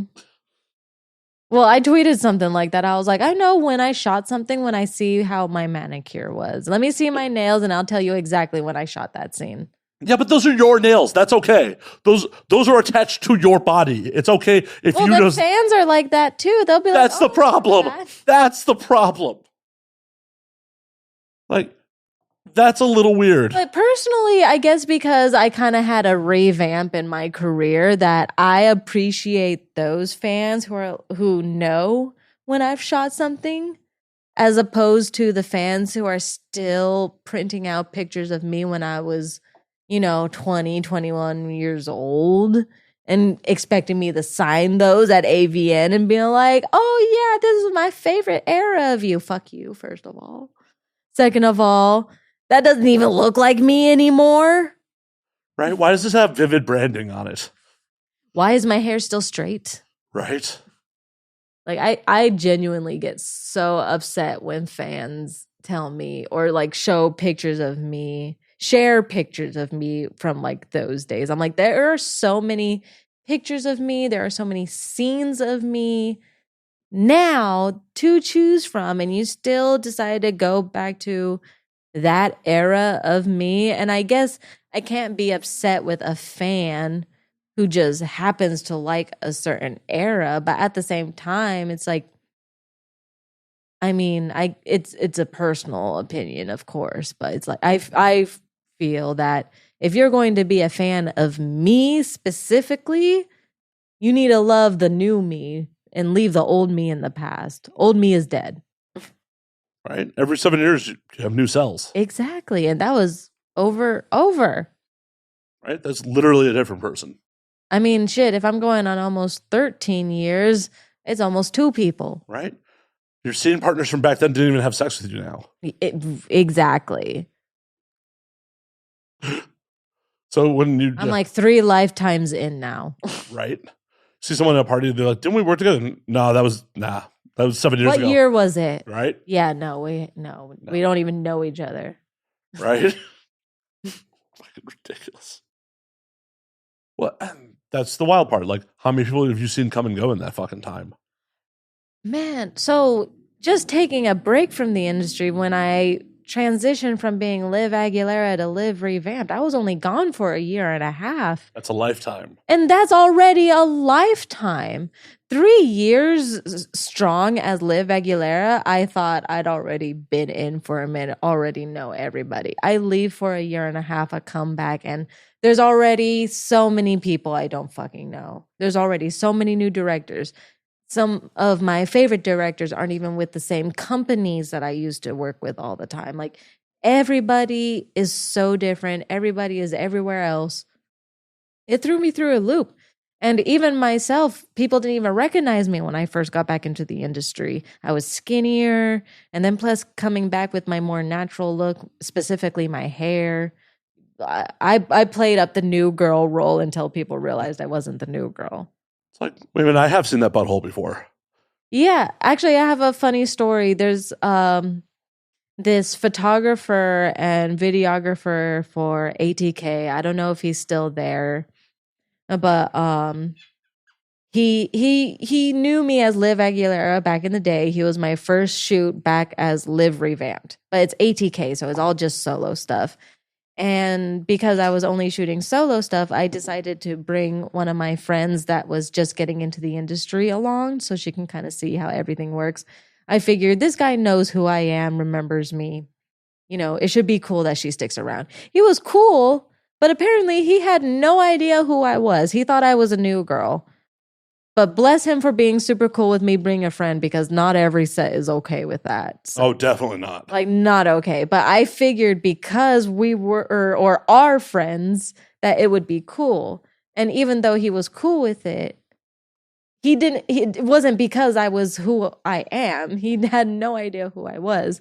And at one point, he turns to I can't even talk.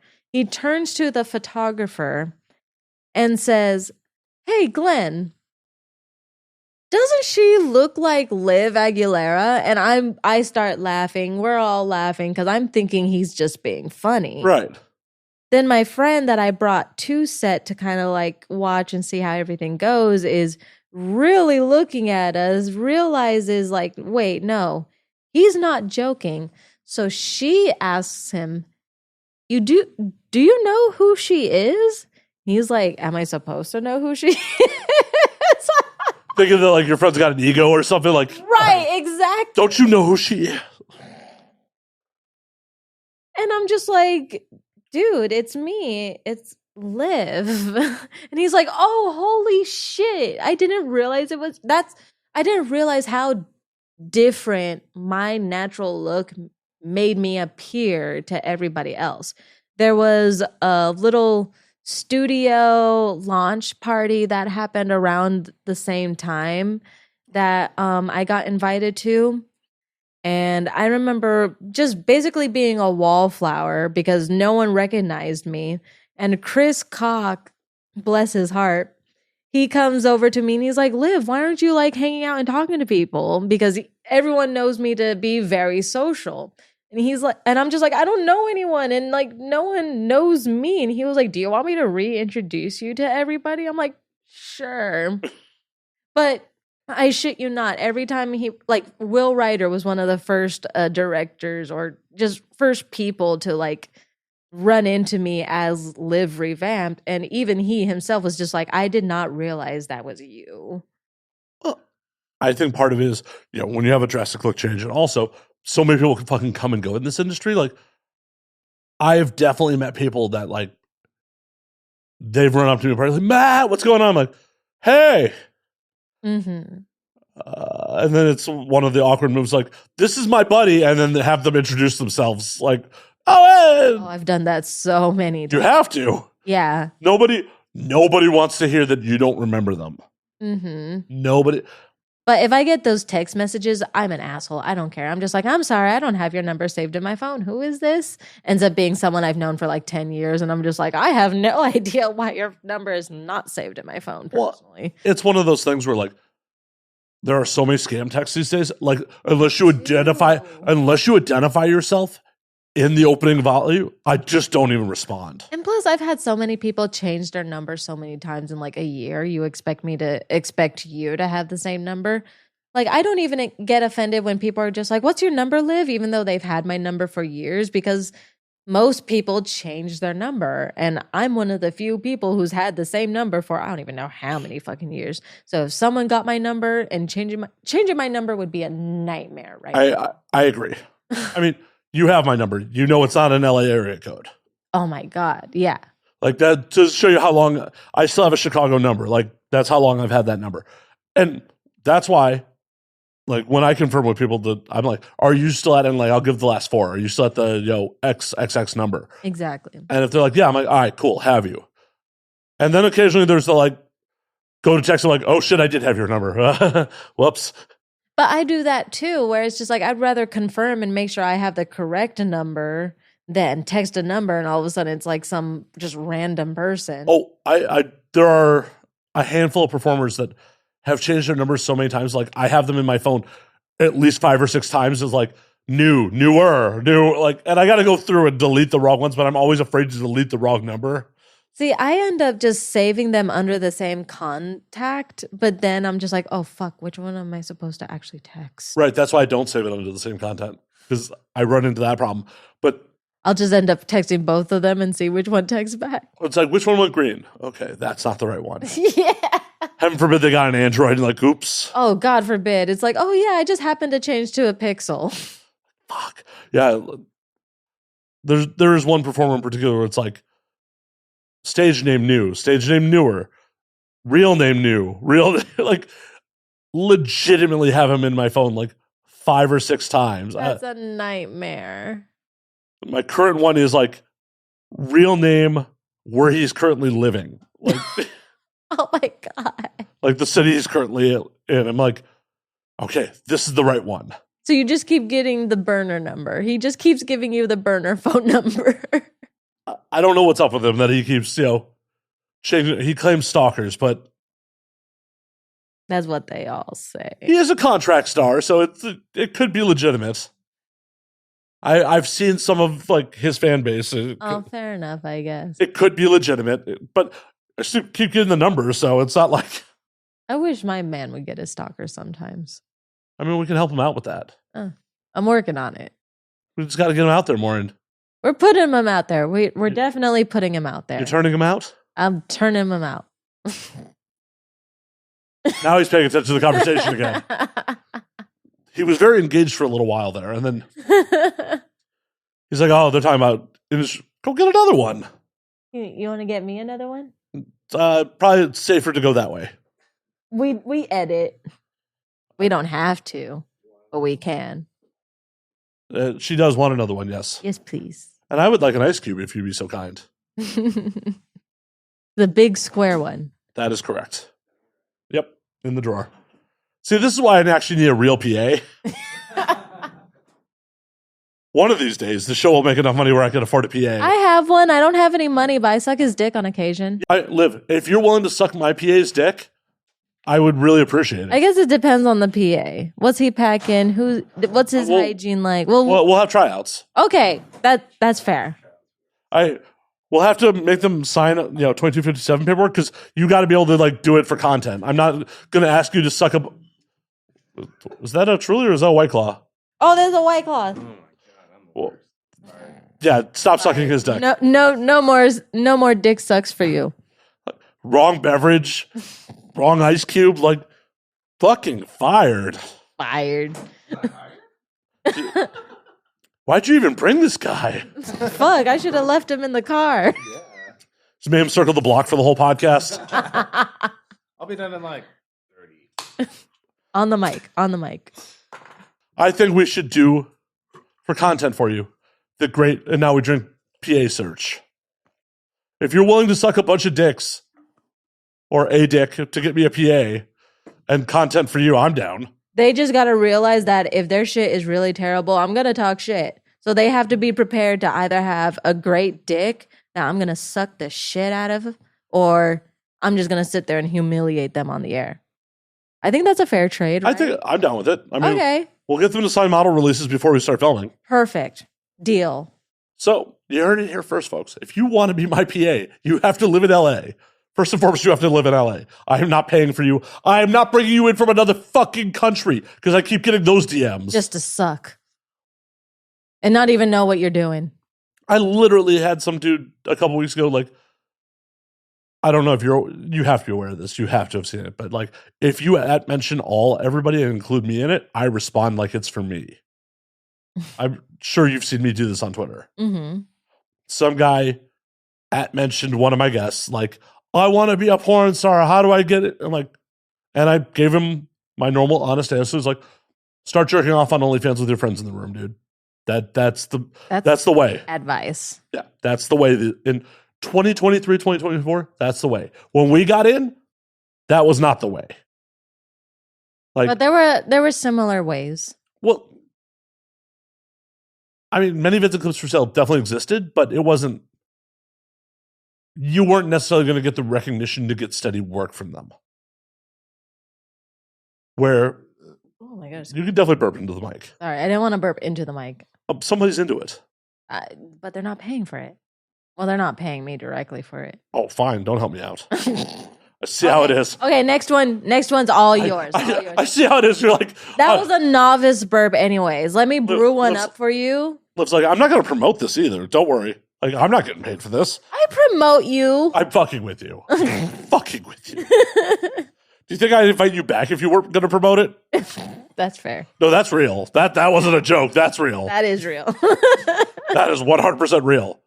Future guests, if you're watching this and you don't promote the episode, I won't invite you back. But that is real, very real. And fair. And fucking fair.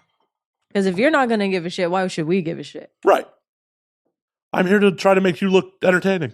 And I don't have to try very hard here. Like, I'm not just saying that. Oh, I appreciate I have to try a little hard. But back to the dude. Dude's like, I can't do that. I'm in Iraq. Like, porn's illegal. Like, dog, I can't get you a work visa. No one's going to get you a work visa for your dick to fail on set. Though we could start a whole exploited refugees fucking series. I'm kidding. I'm so kidding. I'm so fucking kidding. Oh my God. Oh my God. That's, Too soon. I don't know if that'll ever be cool. I don't know if it's ever cool. Like, hey, we're going to just get you a work visa to, try to turn you like that actually is an amazing, oh my God, that is an amazing horror movie plot though. Like a mainstream horror movie plot. That actually kind of reminds me. Okay, so I don't know if you remember this site. I don't think it lasted very long, but I did the pilot and the first episode scene for a website called Border Patrol Sex. It was a Bang Bros site. Of course it was. It's as bad as it sounds. Yeah.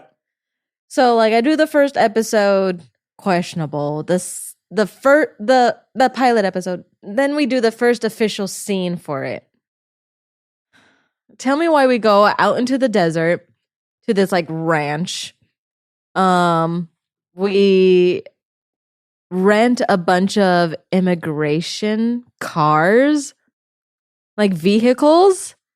And then tell me why the director decided to go down to Home Depot and hire some real legitimate extras and then bring them to set. And these poor guys, upon arriving to set, see nothing but immigration vehicles. That's so mean.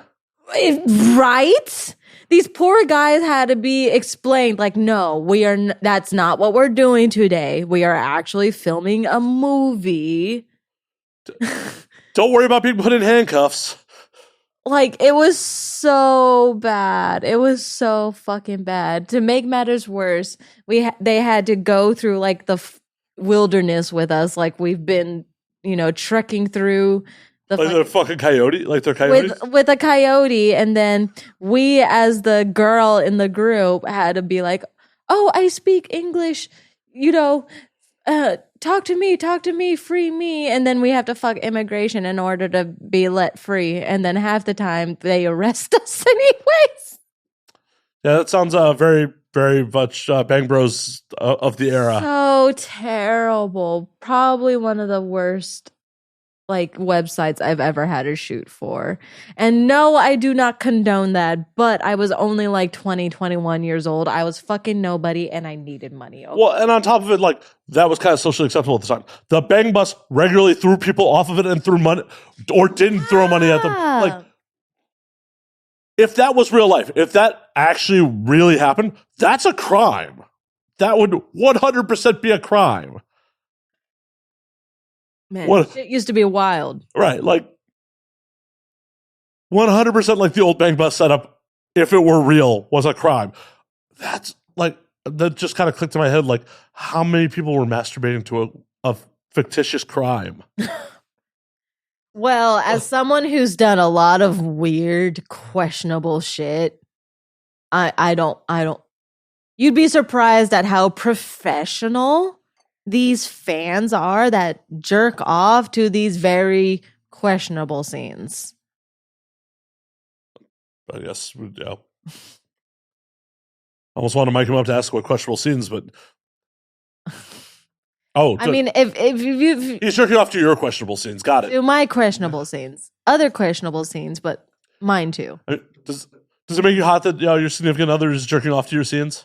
Yes. That actually surprises me if he is. He claims to. Because, I've seen some of the stuff he jerks off to. It's hot, but it's not usually me. Well, it'd be weird to jerk off to you while you're in the room.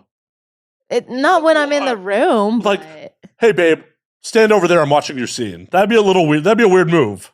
I don't think he realizes how many times I've known he's been up in the middle of the night watching porn and jerking off. And I'll just come in, peep my head in, because I'll hear his goddamn bracelet.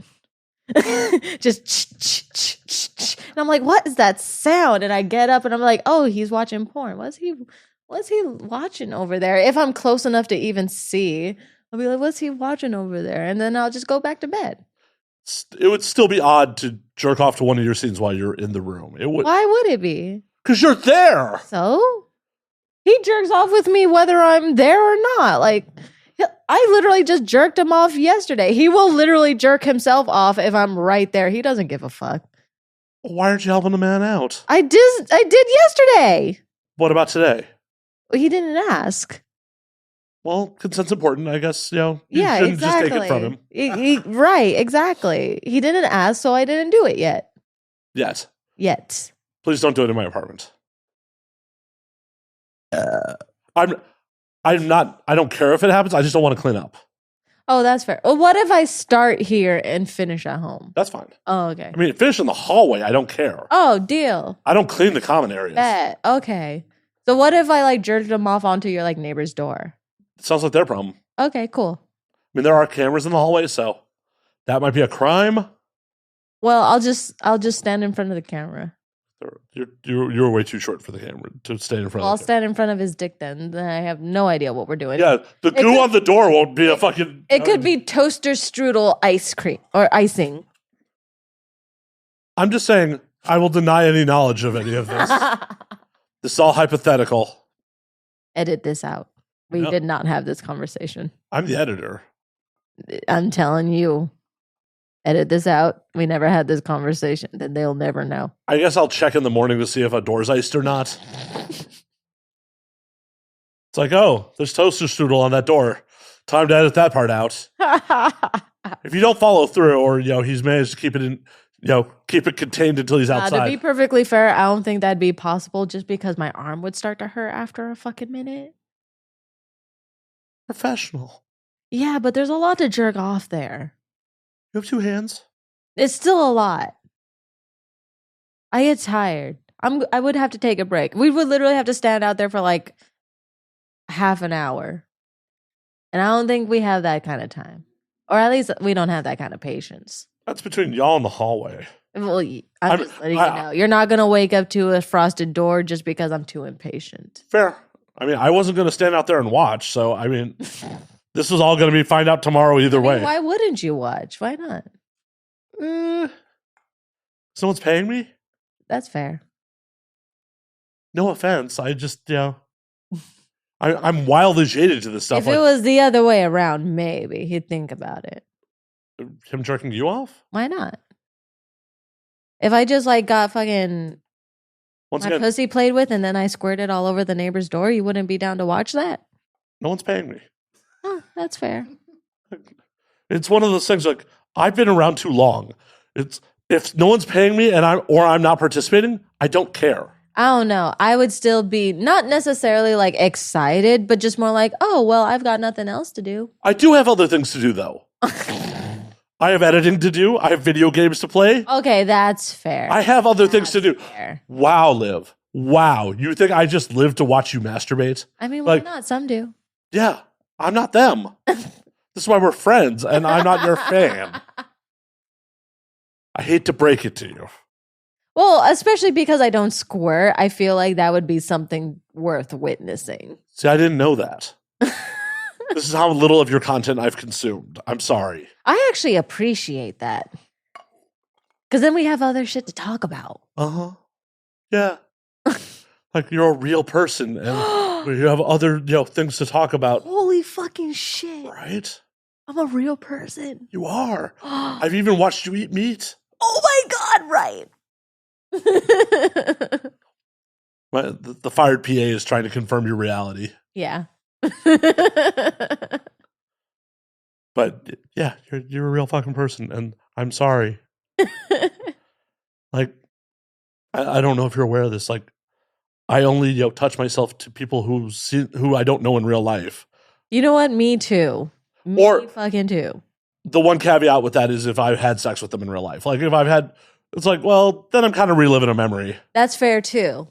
Because I definitely like to relive some memories that I have on my phone. But it's also like the majority of performers I've hooked up with, like, I'm obviously attracted to them. We fucked up, but it's just like, I don't even really search out their scenes. But yeah, I think we're privileged enough to be able to say that if we really are interested in someone, we really want to see someone naked, we're just going to call them up. That works better for you than me, by the way. Just FYI. I mean, I'm not denying that, but I'm just saying. I'm just saying, statistically, if we pulled out our phones right now and called 50 people that we want to see naked, I am going to put money that you're going to get a much better response than I am. But what I'm saying is you don't have to be the guy on Tinder or Bumble swiping and hoping that one of these girls decides to hook up with you. Oh, You have plenty of options that if you really wanted to see somebody naked, if you really wanted to see one of us get down, all you had to do is call. for sure. Honestly, the Bumble situation is always awkward because I have to explain this shit to people. Right? I don't miss that shit at all. I don't miss it. I'd Well- rather be single than have to go through all that. Well, and it's wild for me because, like, I've never been a performer. I've never wanted to be a performer, but I get treated as I might as well be a performer. No, that's true. Yeah, that's definitely true. I've gone out on You're an honorary performer. 10 years of keeping my dick off the internet, and still I'm an honor. Yeah, you're an or okay, at least honorary sex worker. You're in the sex work industry. You're around sex workers. You're honorary sex worker. I'm production. Like I'm crew. You're in it. You're in it. I work in this industry. Yeah, you're one of us. Yeah. And this has been a discussion on there multiple times. Like, at this point, in all honesty, the only reason I say no to doing any sort of actual sex work is I've been saying no for so long. The truth is, we just can't afford you. You don't need to be that humble. I get it. I get it. Your rate is through the fucking roof. I've looked it up. I've tried to hire you. His rate is through the roof, guys. You can't afford him. Well, because it'd be my first scene. Like, do you know how exactly? It's a decade in the build.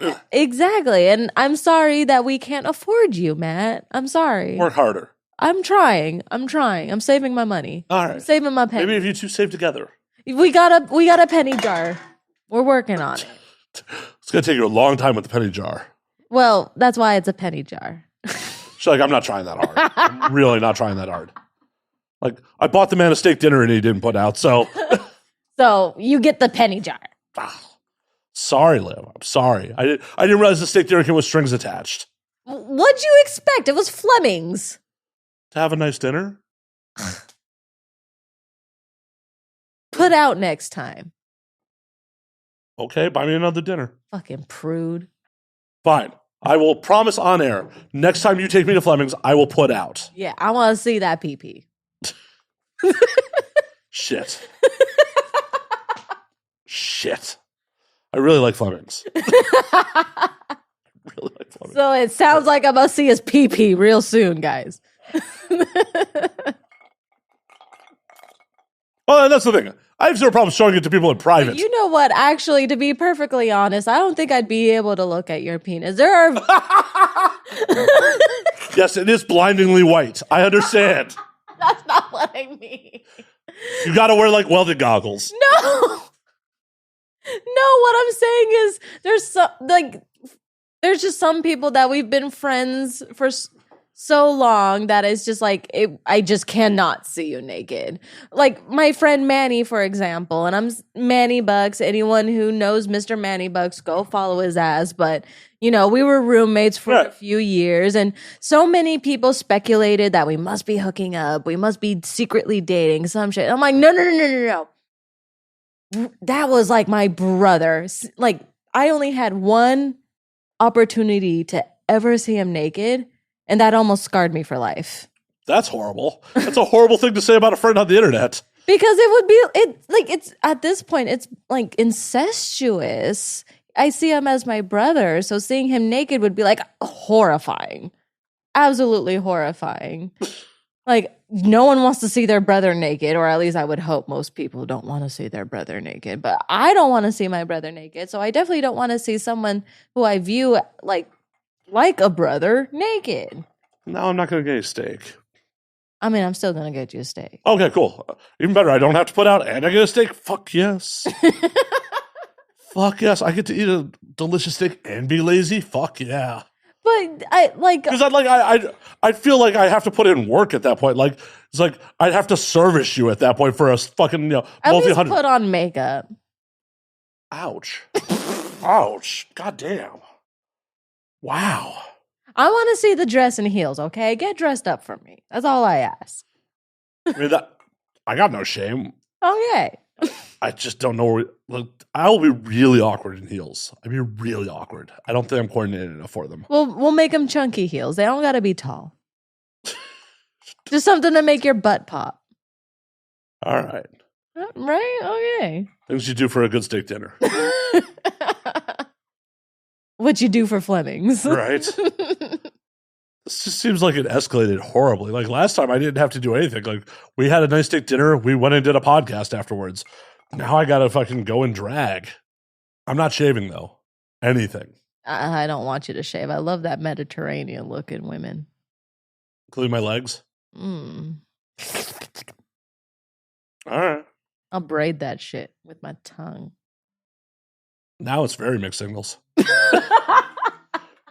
Like whoa. I'll braid your leg hair with my tongue. But do not pull that skirt up. Do not pull that skirt up. No, don't ruin the illusion for me.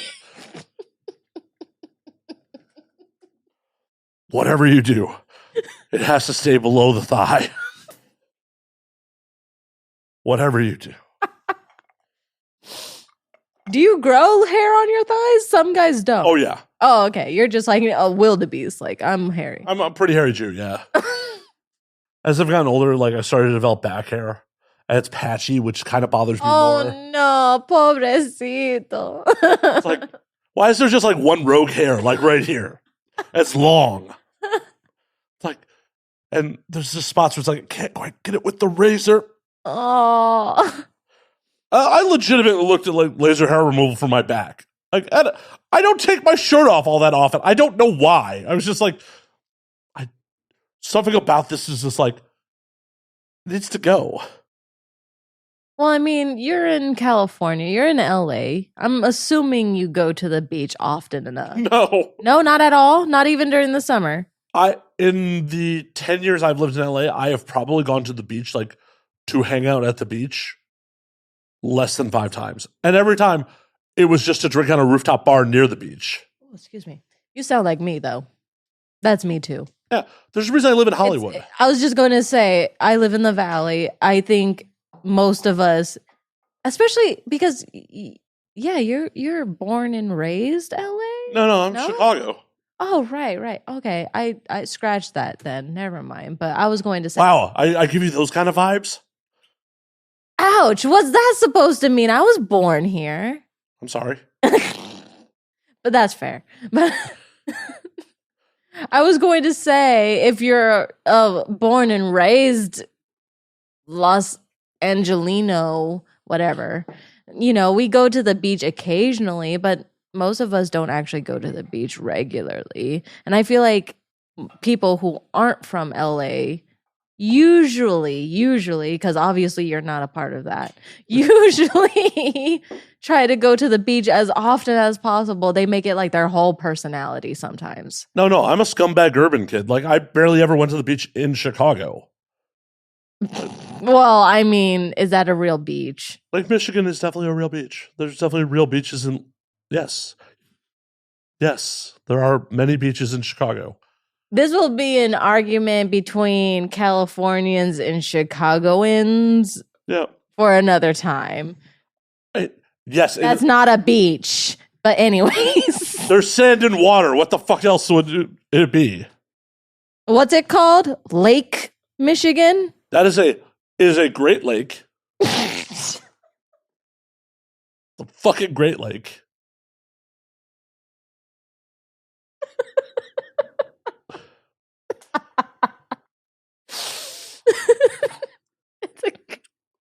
It is.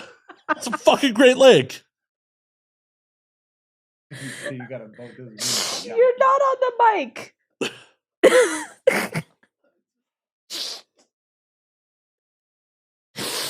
Just saying. It is a fucking beach. There are multiple places in Chicago called X God. Street Beach. It has beach in the fucking name. Beach in the name. Yeah, but go to the beach at the lake. Yeah. People drown there too. Sorry.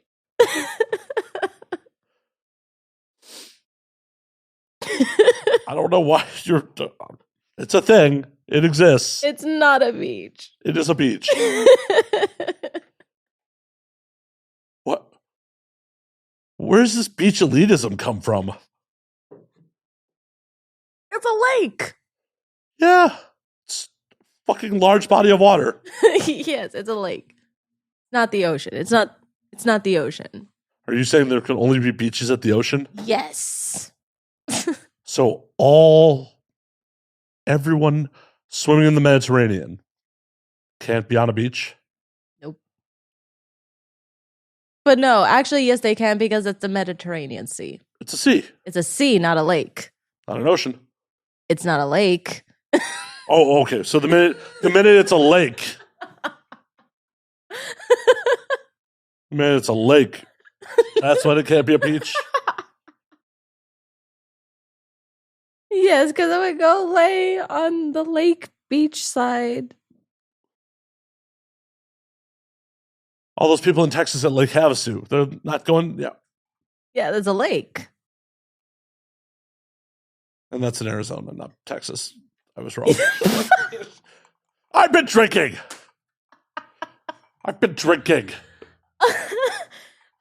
Okay. But that is an argument neither of us will win. Okay. Right, because I already won it. Argue with your mama. No, she agrees with me. I'm sure she does. Mostly because she's senile.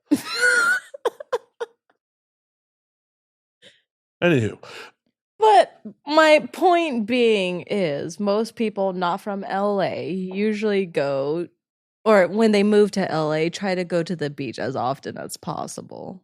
Well, for me, when I first visited LA, some buddies from my high school were living in Venice, like a couple blocks off like Windward where the Venice sign is. And I came out to visit for like a week, and I fucking hated Venice. No, I hate Venice. I still hate Venice. Well, and this is also like mid-2000s weird Venice. Yeah. There's a lot of reasons I disliked the West Side, like at the time. Part of it was like, I mean, I still kind of do. I don't dislike it as much as I did then.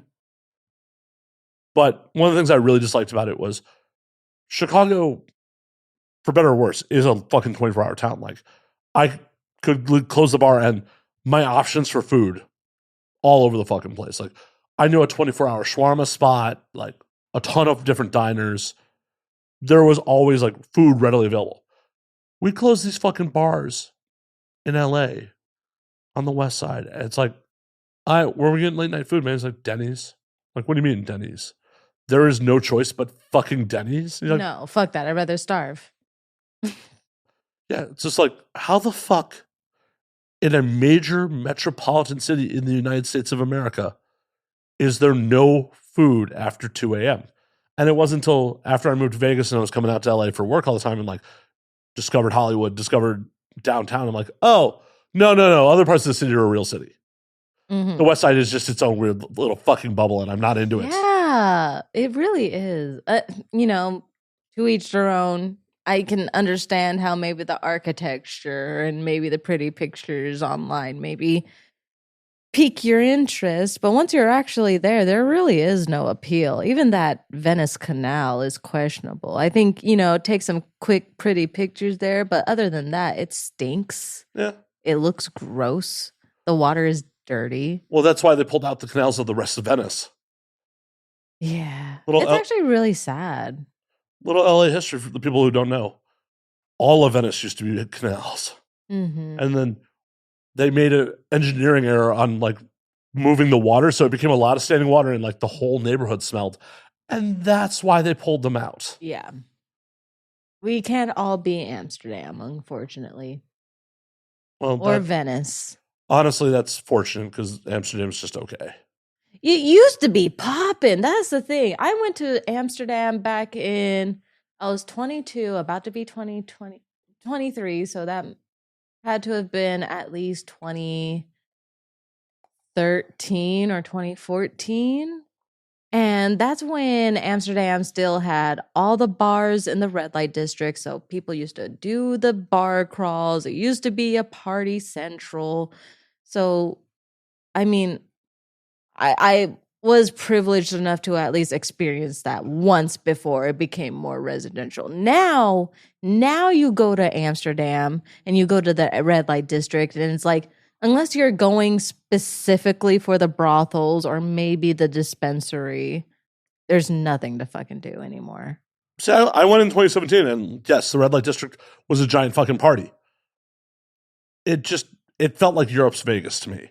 It felt like where the rest of Europe came to get fucking ignorant. Yes. And couldn't handle their party. Yeah. And that's just not my scene anymore. Like, I'm not sure that was anymore. I'm not when I was 22, it was great, but I understand. Yeah. Like, I don't, well, yeah, because I was in 2017, I was 36. Yeah, I was just like, So you're over it. oh, and obviously, I like to get drunk and ignorant. Don't get me wrong. Well, I mean, I think some of us, like to get drunk and ignorant every now and then. But I think especially once we get to our 30s, at least, or at least me personally, once I got to my 30s, I started slowing down a lot. I started slowing down in my late 20s. So I don't think I've slowed down that much. It's just not being able to fucking hang. Like the sloppiness of it. mhm. The sloppiness of it was just like meh. And also, what super turned me off was the fact that good luck getting any fucking food late night. Yes. That is my like fucking thing. Like, what? Are you gonna let me drink all fucking night and then have nothing for me to eat but fucking French fries? Fuck you. Fuck you. But that's why you buy a bunch of snacks and like hoard them in your hotel room. So that way, afterward, when you're all fucked up and you go back to your room, you have a bunch of snacks. Yeah, I didn't have that forethought. My stoner forethought is so on point. Bless stoner Liv. Bless her. She is always keeping me in line.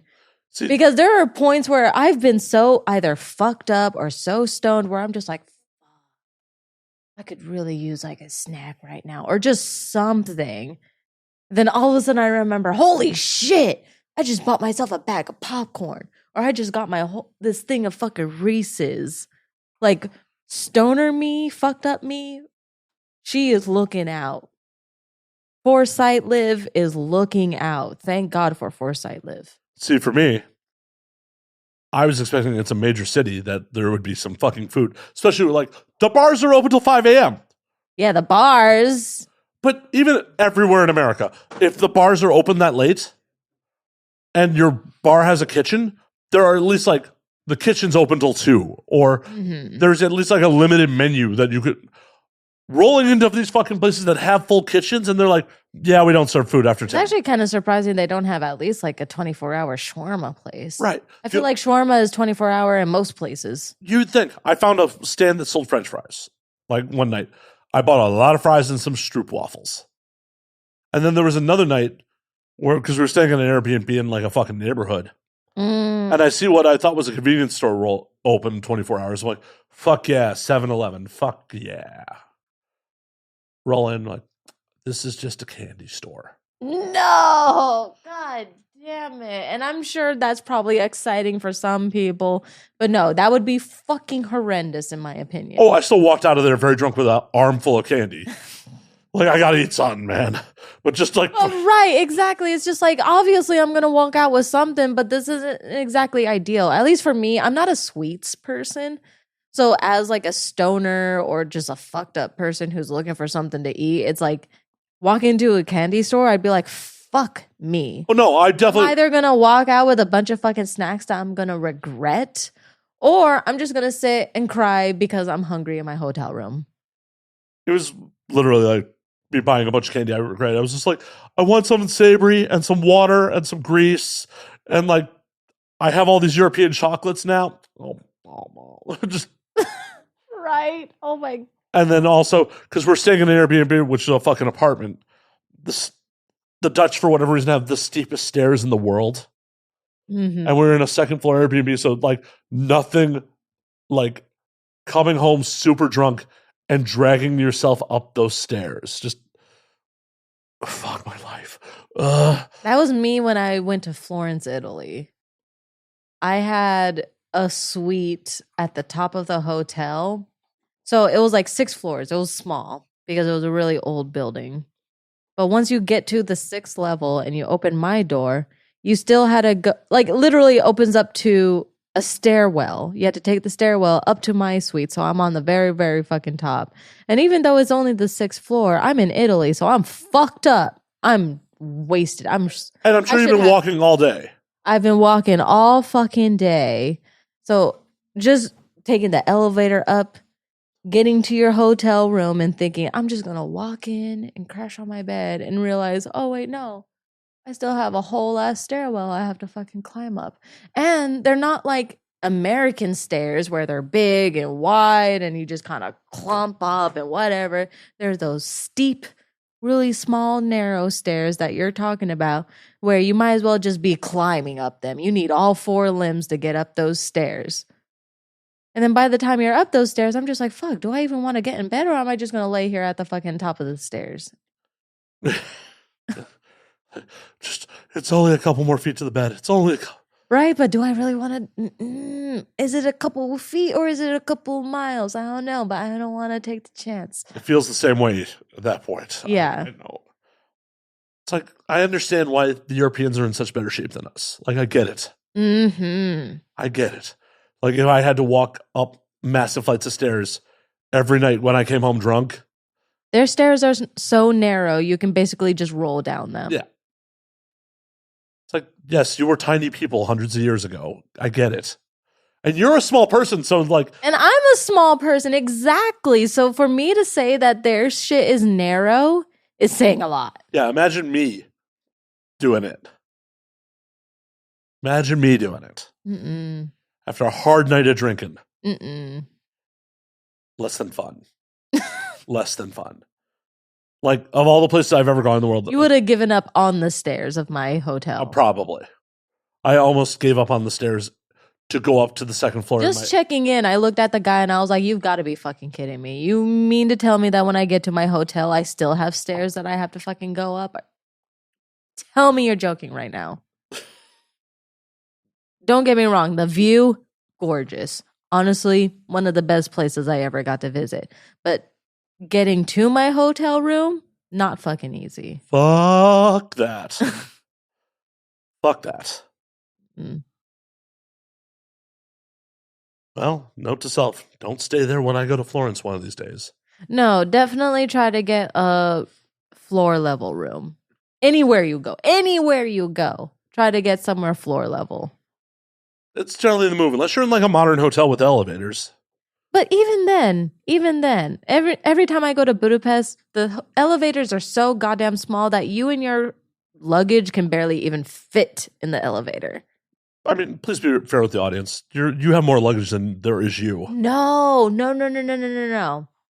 Despite the fact that sometimes I like to travel with a lot of shit, even if it's just you and a carry-on, those elevators are so snug.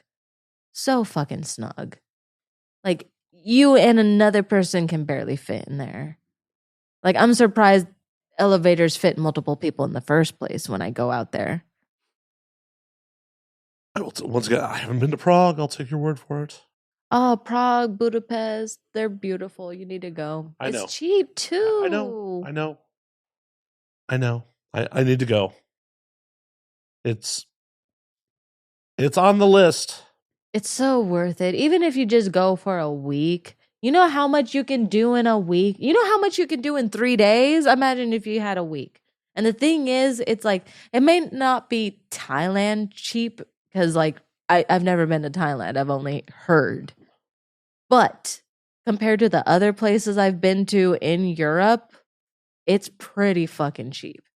When the last time my partner and I went to Budapest, because we went to Budapest and we drove out to Slovenia. We flew to Budapest Thanksgiving week, not weekend, week.